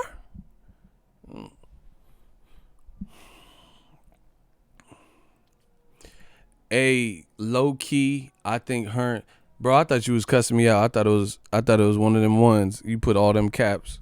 Come on, Icy. That motherfucker had a seizure at the first part. You fuck around with me, you have a seizure or heart attack. You got the all caps. I think Hearn is for real scared of PBC. Heyman acquiring Chris Eubank Jr. is not a small thing. That's kind of a big ass deal if you think about it. I mean, there ain't no think to it. He is, bro. Once again, notice it's the same thing. I ain't even, people come send super chats, like what I'm doing, appreciate it, love y'all, thank you. The haters talk more about the money in super chats and donations and shit than me. I just read the comments, say thank you, appreciate it, and keep it pushing. The haters talk about it. So similarly, you look at it, Hearn talk about PBC more than he's talking about his own event. Tell us about Alibaba versus Scarf and all that. You know what I'm saying? So you already know what it is. Because why would you keep talking about Wilders? Now, why, like, where are the Logan Paul numbers? Why don't you tell us about Logan Paul numbers? I'm trying to get comfy. I'm sorry. Tell us about Logan Paul numbers. That was your favorite fight. Tell us about that. You guessing Wilder. What concern of that is it of yours to guess what Wilder Ortiz is gonna do? How much you getting from that? That's hate, bro. This ain't the UK. All that stuff, the UK might support that and like that, but in America, it just makes you come across as like you hating. That is straight up. Bro, you worried about guessing somebody else's numbers. Like, they say, and the funny thing is this, they say, oh, you're a PBC lover. I ain't guessing no number. I don't care what the fuck this shit do. I'm trying to see if Wilder can melt Luis Ortiz. I'm trying to see Luis Ortiz with this new strength and conditioning, my dude Larry Wade. I don't give a fuck about this number, but I'm the one that, let them tell it, I'm the one that is in love with PBC, bro. They not finna break me off with the ticket sale. I wanted to do good because I like what Wilder's doing, you know? But other than that, you don't see me doing predictions on how many the numbers are gonna do. So if I love PBC and I ain't predicting the numbers, then why is Eddie Hearn, who's a competitor and has some reason to hate, why is he predicting the numbers? Nobody cares about your prediction. And to make that even more fucked up, when somebody sent me a link to a video of Al Heyman or Deontay Wilder talking about KSI Logan Paul, let alone predicting the numbers. Bro, once again, this is what they fear. Oh, and especially if it's a black person doing it. They fear, listen to me, people. They fear. When I don't even see Wilder talking about KSI Logan Paul at all. We damn sure don't see Al Heyman, Kaiser Soze ass talking about no fucking Logan. I didn't see Leonard Ellerby. I didn't see really nobody affiliated with them talking about no KSI Logan Paul. But you constantly see other people talking about Wilder. You see Usyk, who's on DAZN, talking about Wilder, who's not, number one mandatory with the WBC, talking about Wilder and he's an easy fight. You see people asking about Wilder Ortiz opinions and Tyson Fury saying his fight prediction. You see Eddie Hearn guessing number. Come on, bro. It's easy to see. You see people talking about Charlo Harrison, which was a bomb-ass press conference. Bro, Mercito Hesta just fought on DAZN 2 days ago. How many of y'all watched it? Be honest. If you watched it, you watched it. PBC, they got press conferences that are making more noise than fights on DAZN. He said, who? Who watched Mercito Hesta fight that ended in a split draw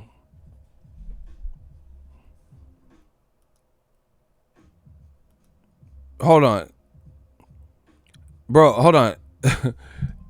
He really put his comment like 10 times. I couldn't even read it. The shooter's too quick.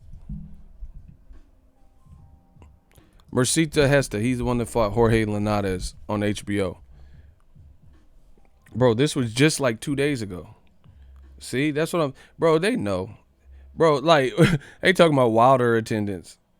All right, what Mercito Hesta? What attendance was that?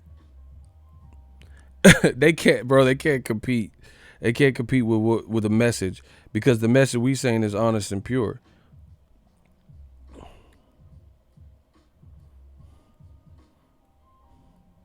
I'm just being real. You know, shout out to everybody who's a fighter. That's great. But what I'm saying is like you're not getting maximum exposure. Look, this was on 2 days ago.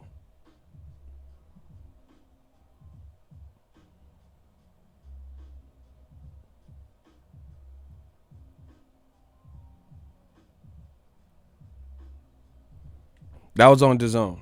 That's what I'm saying. How can DAZN drive subscribers off of that? Carlos Morales, who I think fought Ryan Garcia and lost. He gave him a decent little fight. And Mercito Hesta, who lost to, that's your main event. And it ended in a draw on like cuts or something. Yeah, it's a Golden Boy card on DAZN. See, that's what I'm saying. They old media don't want to talk about nothing. They just want to talk about Wilder. Oh, why should I pay for Spence versus Porter? But what about that? That's what you checking for? Well, I mean, why is Tank fighting Gamboa? Okay, so Mercito Hesta ending in a split draw based on the cut and a controversial at that, or Gervonta Tank Davis versus gold medalist Gamboa at this point of his career, who's coming off a knockout win. I mean, stop. It don't even sound believable at this point. See, and it's like, oh, you love PBC. I don't have shit to do with that. It's a better fight.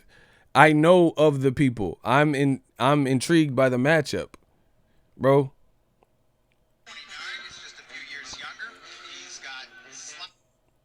Come on, bro.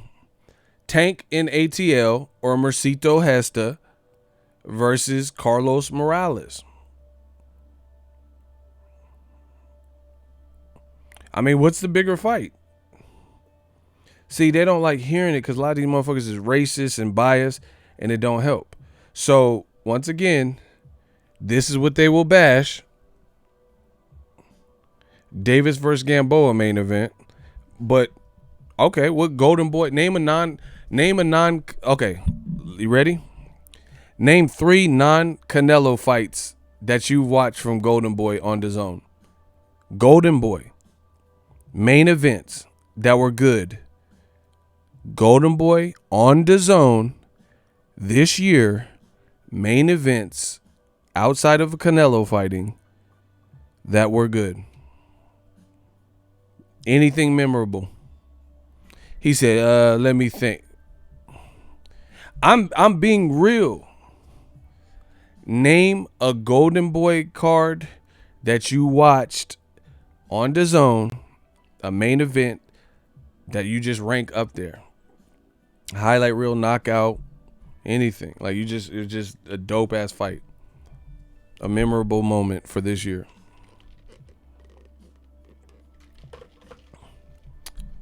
AJ Ruiz, that wasn't a Golden Boy event. So that don't even make sense. That's Eddie Hearn and Al Heyman. So that don't even make sense. So we know what time it is.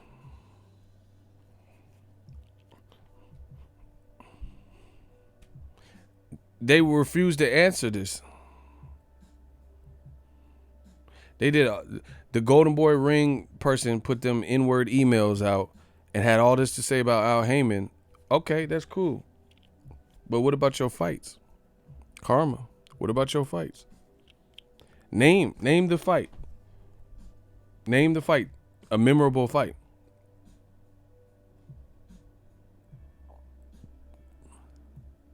Like, name a fight, Shakur Stevenson, Joet Gonzalez, because that was on Top Rank, even though he was a Golden Boy fighter. So something that appeared on Golden Boy's home network, that was the main event this year, non-Canelo, that was an exciting, fight, even like Shakur Stevenson, Joet Gonzalez level. Decent little build-up. What are we talking about? And then Tank's up here, one of the biggest stars in boxing, and you know it, and you're helping his name grow and get bigger. He fighting a gold medalist who gave Terrence Crawford, to this day, his toughest fight. That's your biggest concern. Virgil Ortiz's last fight, Orozco. See, you don't even know his last name, Icy. And Munguia versus Hogan.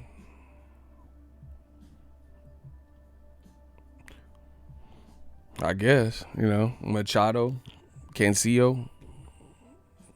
It's just the reality of it. I know y'all don't like dealing with truth and reality, but that's what I see.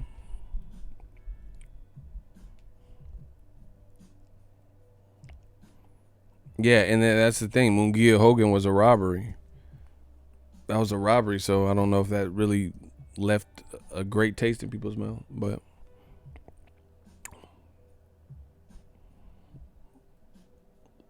that's what I'm saying. They don't have the volume. That's just what it is. Now, if Golden Boy put out like Ryan Garcia versus Tevin Farmer or Tank or Devin Haney or anything like that, then now we talking. Because I imagine those would be good fights. So, once again, the same people, that's all you have to do is ask the same people who are complaining about, they said Caleb Plant, shout out to my dude Plant, they said Caleb Plant might fight Angulo. Do I think that's the number one fight? Absolutely not. But, I mean, if he's just doing a title defense and Angulo just beat, they're building Caleb Plant. Look at it like this. Why would I make such a fuss when PBC is putting all these fights on over Caleb Plant Angulo, which I don't think is like the best fight. I give Angulo 0. Caleb Plant's too nice with it. Angulo's my dude. He follows me on Twitter. But at this point and him at that weight, it's not going to be good from what I could see. But then again, I didn't think he would beat Peter Quillen either. But whatever.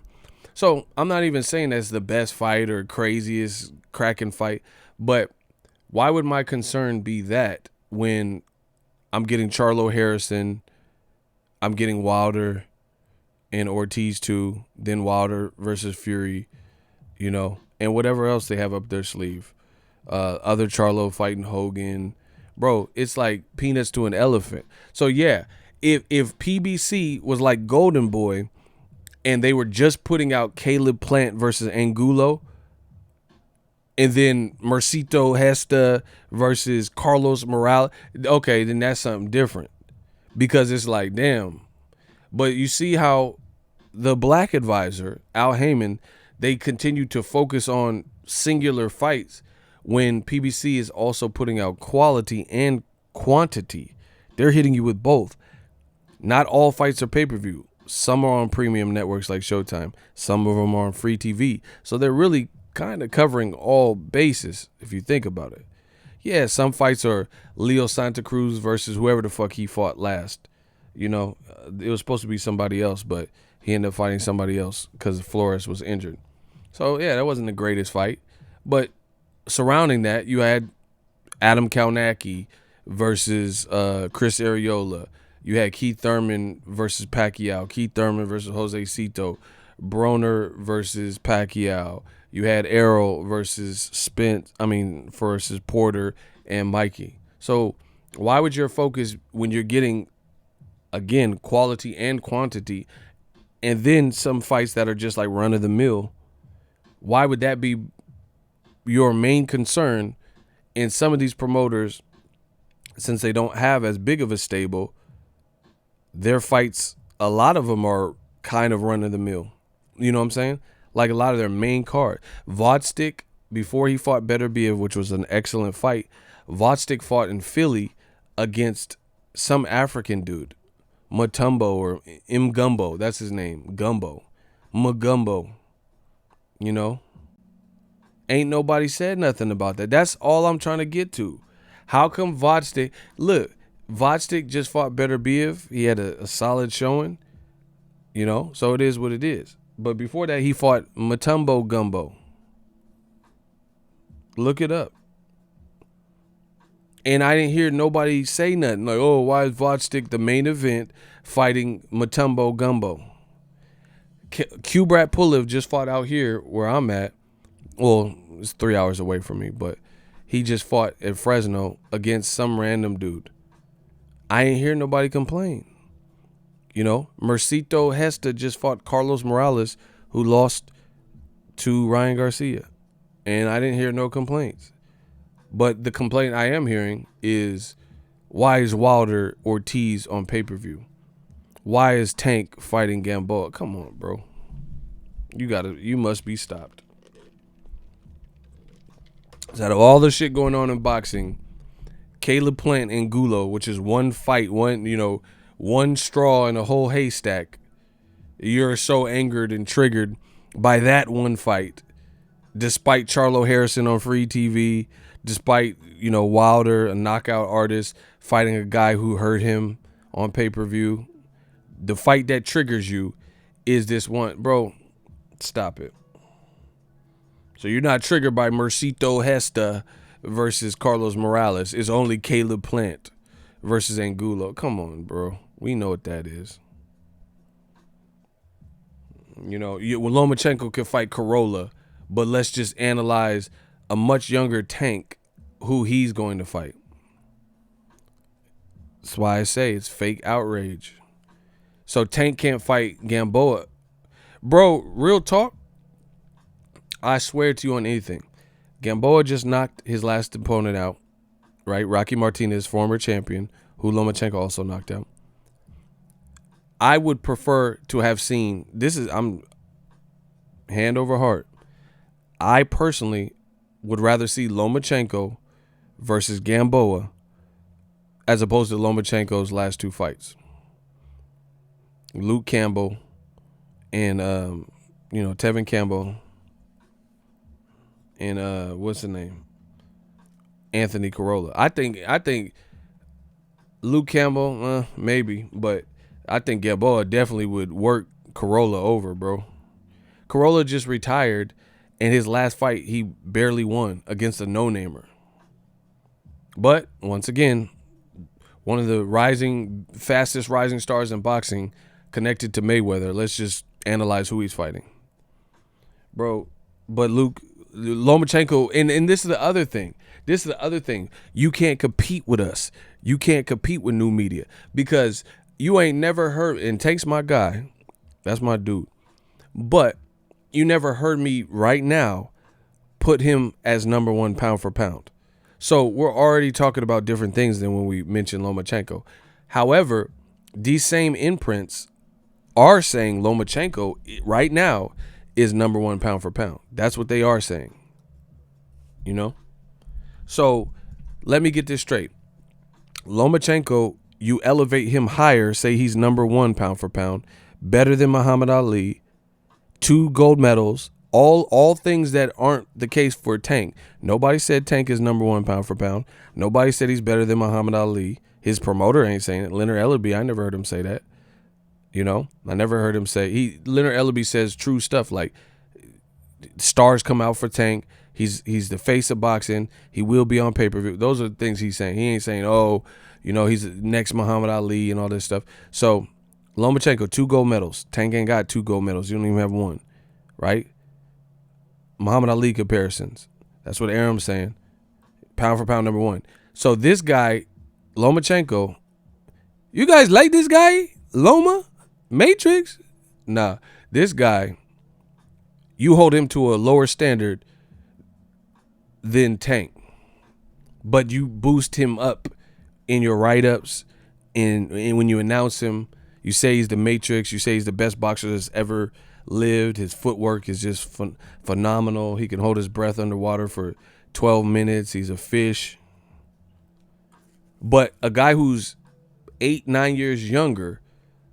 He's fighting Gamboa, a known name and gold medalist who has more experience at 135. And that's blasphemous. That just hurts your heart so much. That's why I like watching old media cry. Because you know it looks horrible. You know what they saying look horrible. So a 25-year-old Tank, right, who's not being pinned and pegged as number one pound for pound right now. He's not being over promoted by his promoter with falsehoods like Muhammad Ali comparisons. You don't have ESPN picking up stories saying Tank Davis is number one and all that. But all this, plus the fact that Loma's 31 and 6 years older than Tank, you want me to hold Tank to a higher standard than Lomachenko? Stop. So the reason why you're biased, it's not bias, it's we're analyzing what's being stated.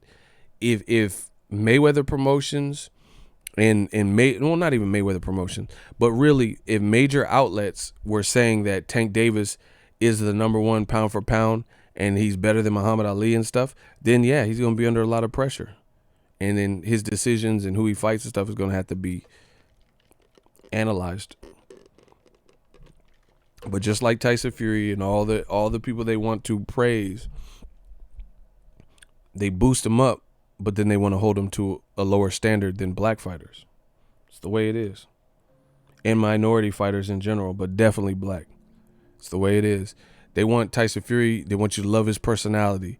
They want to tell you he's a LA Vegas star or whatever he's supposed to be doing. That he's a battler for mental health. He has a great story, comeback kid. Rocky Balboa gets up from knockdown. But they want to hold him to the lowest standard. They want Wilder to fight the killer, Luis Ortiz, all the while not give him the credit or the praise for fighting the killer.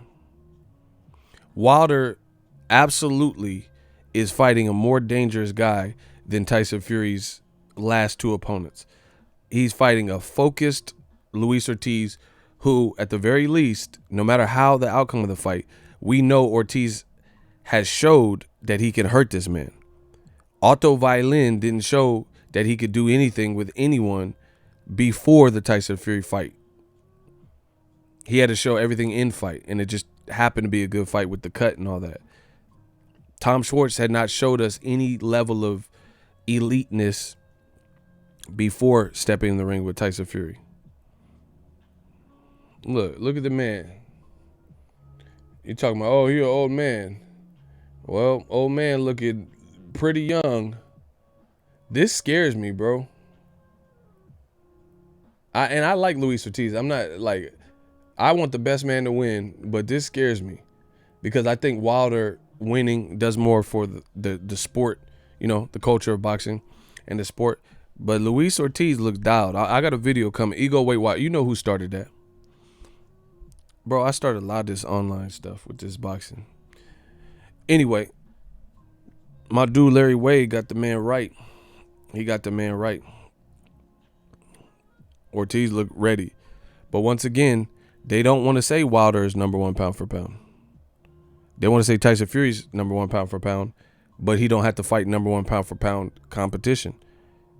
He could go to wrestling when he wants. He could risk his injury on wrestling.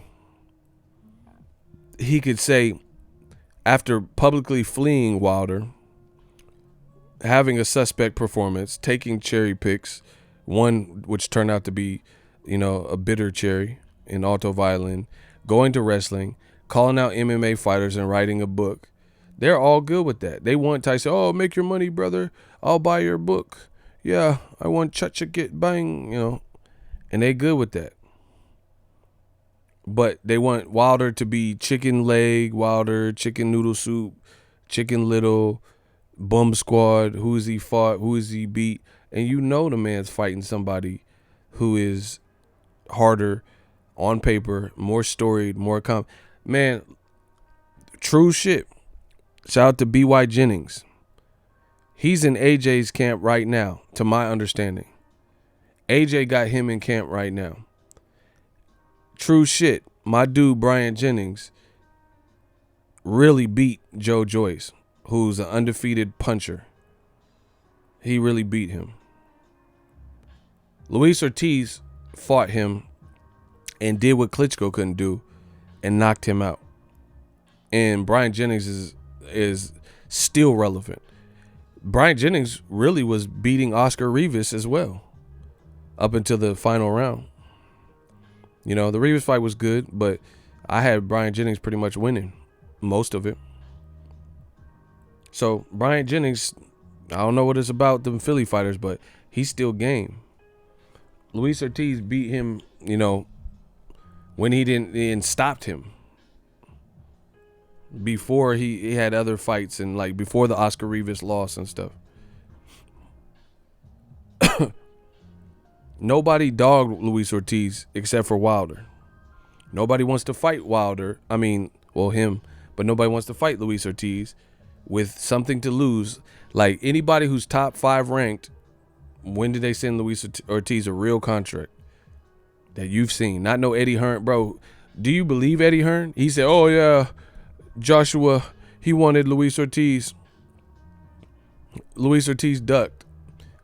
The same person that said the American takeover and is quiet. Same person that is moving 3 different states so Chavez Jr. can fight Jacobs. Do you really believe Luis Ortiz ducked $7 million and all this stuff? Come on, bro. WBC, Wilder, they all told Dillian White, "We'll ensure you get the Wilder fight if you can come through the Luis Ortiz fight with a victory." So Wilder's the face of boxing. He fighting a dangerous man that has looked dangerous versus everybody, including himself in the first fight. And bro, like this, if Wilder loses, this will derail. This will set him back and derail him. Just think of it. This is I respect Wilder because this is an unnecessary gamble he doesn't have to take. You already beat the man and it was a close fight and you have that notch on your belt. This dude's crazy enough to fight this dude again and give the more technical fighter an opportunity to try to make adjustments and learn from his mistakes. Bro, if he beats Luis Ortiz emphatically, then there ain't no watch. Bro, this is an unnecessary risk. Okay. Canelo lost to Erislandy Lara.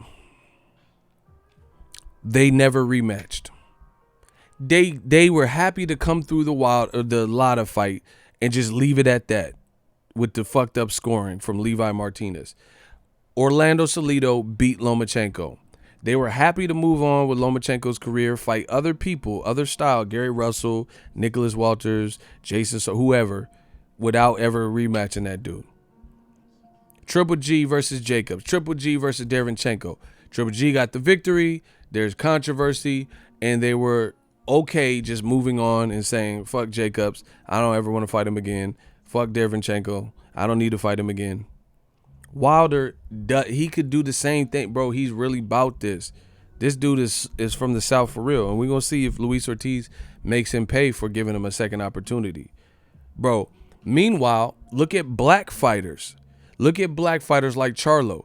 He didn't say, man, Tony Harrison could have my belt. He told you. He started crying. I was there. He was crying in there. He started crying. He said, man, I don't like to lose, man. They took it from me. They robbed me.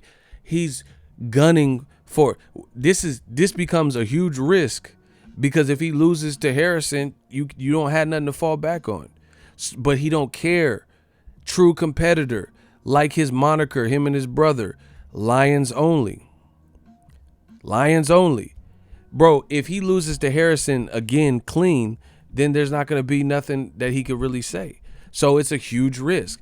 He could just say, oh, I don't have championship responsibility. Joshua, another black fighter. If he loses to Ruiz, that hurts him. Big. Wilder, he's supposed to fight Fury. It's already a done deal. He could possibly fight Ruiz, who comes back to PBC if he wins. And he rematching Luis Ortiz unnecessarily. Black fighter. I'm lying? Meanwhile, Katie Taylor ducked her tough fight with Delphine Pursunes, left the division where she was undisputed and fought some other chick who had her eye looking like Cyclops.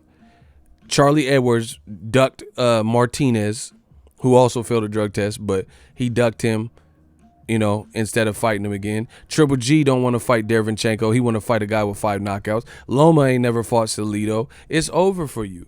It is over for you. I know it hurts to think of things like this and have someone so eloquently lay it out, but this is the truth. There are different standards. It's almost expected that minorities, especially the black fighter, has to redeem itself. Ward versus Kovalev, Sugar Ray losing to Duran, Ward winning, but the perception being he lost to Kovalev to some people. He has to clear the air. Mayweather Castillo, same year he rematched Castillo, whooped his ass worse. Mayweather Maidana, he had to show you. Broner, he was on record saying, I want to fight Maidana again. He sought that out because he didn't like how it ended. Black fighters, but they don't want to give credit for that. Who believes that Broner wouldn't fight? All the people Broner done fought, Pacquiao and stuff, Sean Porter, who believes that Broner was just woofing and didn't really want to fight Maidana? Fact of the matter is, he fought Paulie. He didn't even have to fight Maidana. He said, I'm going to let, AB, Auntie's baking. He said, I'm going to let the fans pick. I took Paulie's belt and I took his girl. I'm going to let the fans pick. And the fans said, all right, motherfucker, fight Maidana, who was doing good. He fought Maidana. People want to talk shit about Broner. The motherfucker got more heart than the fighters that you talking about. Because at least he'll take the... Bro, Broner got 3 whatever fucking amount of losses he got. Some of your favorite fighters would have them same losses, if not more, if they was getting down like Broner. But the fact is, they're not. Broner, he called out Matisse. They want me to fight Maidana, but there's this other guy from Argentina, Lucas Matisse. Lucas Matisse, he can get it too. Bro, if your favorite fighters, your fighters too, was acting a fool like Broner and calling out every fucking body and had some popularity where people were willing to fight him, then they would have more losses too. But they are not. They're not doing it. Meanwhile, Canelo's being hawked by Andrade, Charlo, motherfuckers with a real life pulse saying, yo, bro, I want that work. I'm trying to check your temperature. And Canelo ain't trying to check their temperature. It's over for y'all. Caleb Smith, David Benavidez, all these guys trying to check his temperature. Oh, let me guess, they're boring. Oh, let me guess, they ain't done enough. But Rocky Field ain't done enough. Amir Khan done enough. Stop.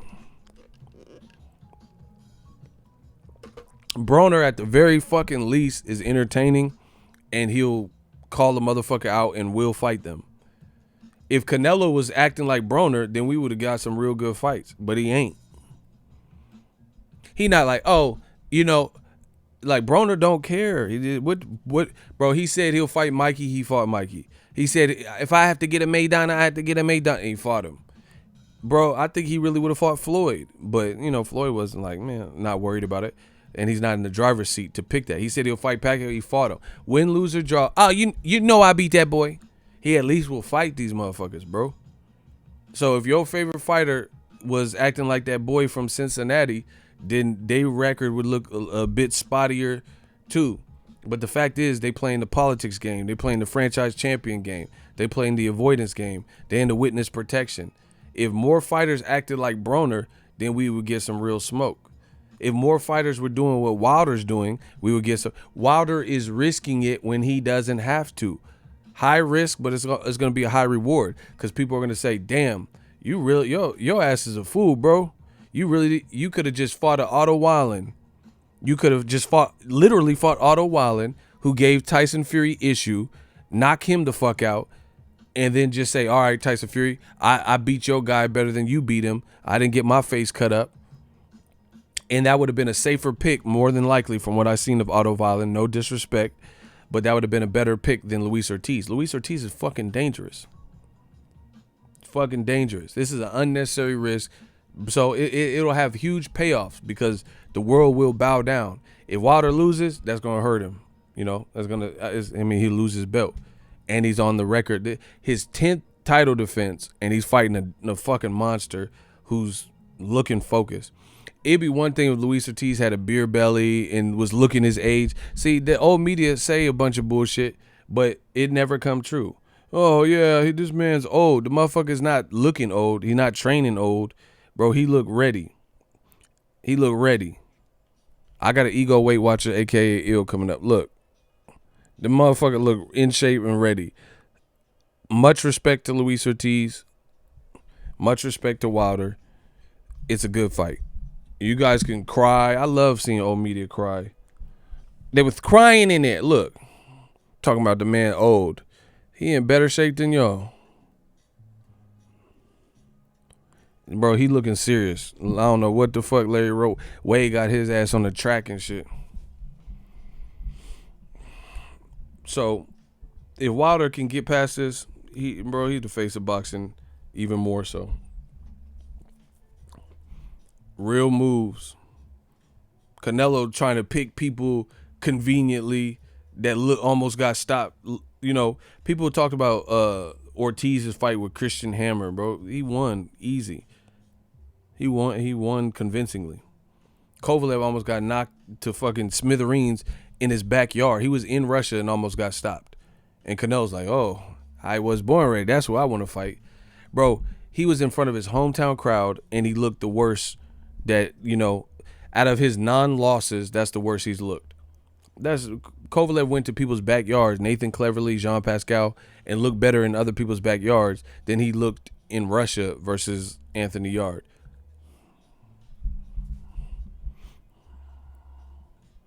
Bro, their whole empire is collapsing. They know what I'm saying is true. Canelo's a vulture, bro. Or Golden Boy, whoever is picking his fights, vulture scavengers. They're like looking, waiting for like even Jacobs, same shit. He fought Jacobs at a point, not when Jacobs knocked out like Peter Quillen. It's not like he just moved up and said, "Oh, where's Jacobs at?" He waited till Golovkin already beat Jacobs, you know, in a close fight. I thought Jacobs won that, but they didn't give it to him. Then Jacobs was overly emotional versus Luis Arias, so he won, but he didn't look as sharp as normal because he looked a little bit hasty trying to make Luis Arias pay for his words. You know what I'm saying? For the shit talking. And then he fought Selesky, which was a super difficult fight.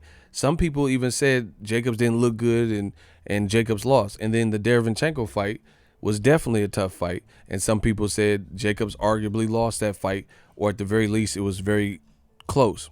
Then Canelo popped his ass up and want to fight him. Bro, stop. Like, when Broner fought Maidana was working with Robert Garcia. He had improved his jab, and he had stopped like 3 out of his last 4 opponents. Bro, I got this shit up in here. He had stopped Jesus Soto Caras. So it'd be one thing if Broner fought Maidana after he fought Devin Alexander, because Maidana looked bad in that performance.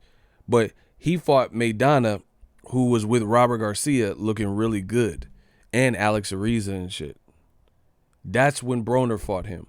So Broner was undefeated, and Maidana had been looking good stopping guys. He stopped some cuz in the Argentina. He stopped Jesus Soto Caras, and he had a couple other fights where he had been looking good with under Robert Garcia. You know, we could look it up. I could show you. So Canelo, we can't say that for Kovalev. Like, he looked great. He didn't.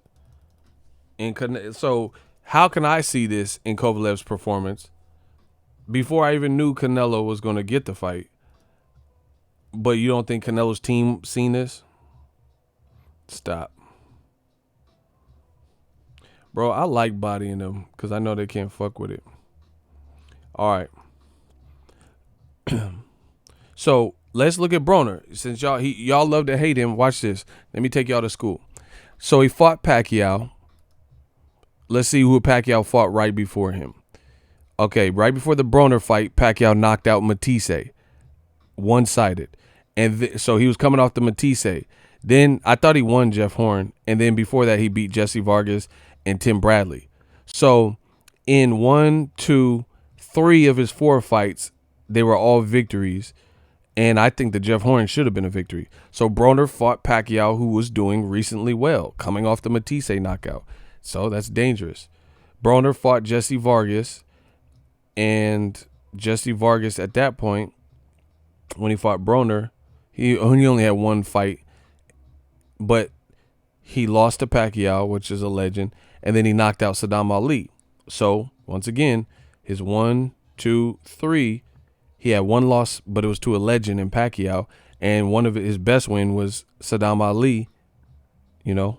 So, within his 3 fights, Jesse Vargas had a significant win. All right, when he fought Mikey, that goes without saying because Mikey was undefeated. Mikey, when he fought Broner, had just knocked out Dejan Zlaticanin with 1 punch, or a couple punches. You see? So Broner's fighting people, and they're at least coming off of good wins. Granados, he probably fought Emir Imam. Okay, when he fought Broner, he had fought Ariel Vasquez, and then before that, he knocked out Emir Imam. See? So it's not like Broner's waiting till these guys look horrible. Okay, Sean Porter when Broner fought him. When Broner fought him, Sean Porter had just knocked out Eric Bonet. And then before that, the year before that, he had lost to Kell Brook. But then before that, he had ran through Paulie Malignaggi and beat Devin Alexander convincingly. So in 1, 2, 3, 4 of his fights, he had lost once to Kell Brook, a majority decision. It's not really that bad. Majority decision loss. So Broner's fighting real competition. You know, people who haven't looked like they're all going to get knocked out and shit. Meanwhile, Kovalev almost got knocked out here. Looked good in the Leader Alvarez, but he didn't do nothing like where he hurt a Leader Alvarez crazy or nothing. But it was a good boxing performance. And then right before that, he had got knocked out. So look, that's his last 3 performances. A knockout, 3 knockdown, knockout, box good, and then another knockout, but he struggled, especially in the 8th round. That's when Canelo's fighting him. And then before that, he had 2 low-level, you know, Shabransky had already lost to Sullivan Barrera, and then he had back-to-back L's. So we were far removed from the Kovalev that was right here in this, you know, right around here. B-Hop, Jean Pascal. Those are like more 2014, 15, 16.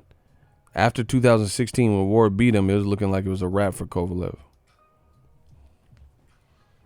So I rest my case. Broner, like I said, he's not always winning, but he's at least fighting people. He don't care what you coming off. He don't care if you coming off a win. He didn't. From what I just looked at, he didn't fight nobody directly coming off of a loss. Nobody. And then like guys like Sean Porter, he lost to Kell Brook. He didn't get embarrassed like that. Like he lost, he got outboxed. He wasn't getting knocked down and shit.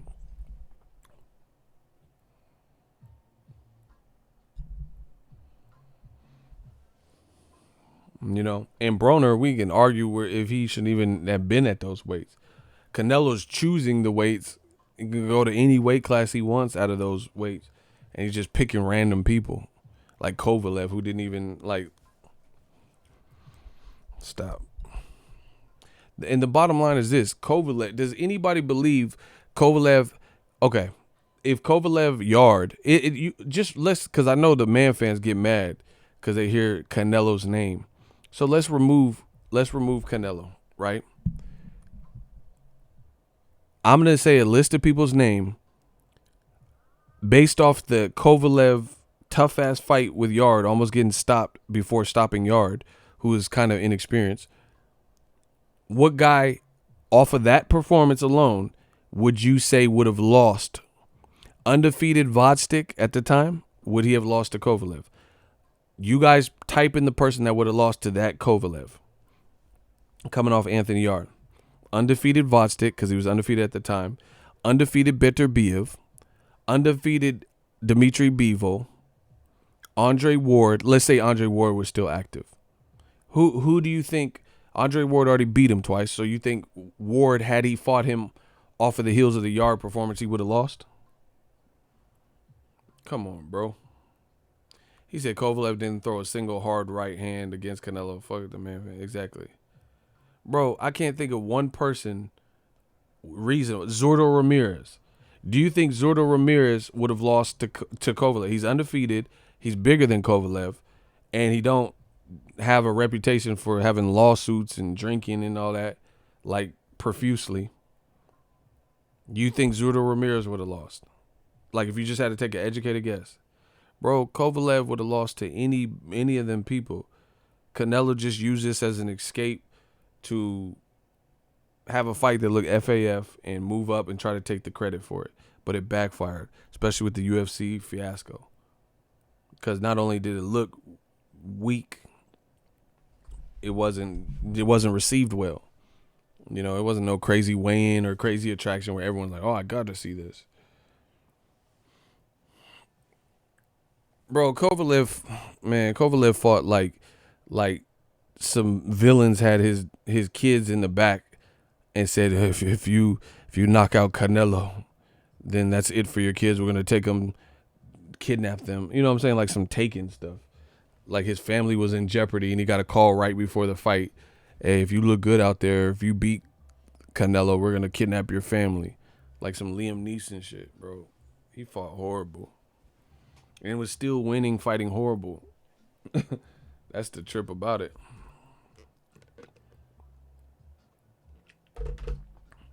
Oh, yeah, Badu Jack. Bro, that's what I'm saying. Like, Badu Jack, bro, he's too workmanlike.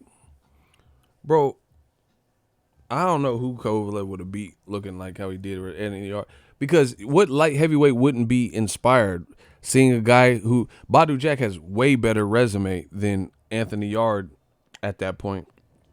And Anthony Yarde had a lot of success. I'm done. I'm out. Y'all know what it is. Holla at the boy. Thank you guys for tuning in. Shout out to all my shooters and super chats. Y'all know what it is, man. We just going to keep taking over the game.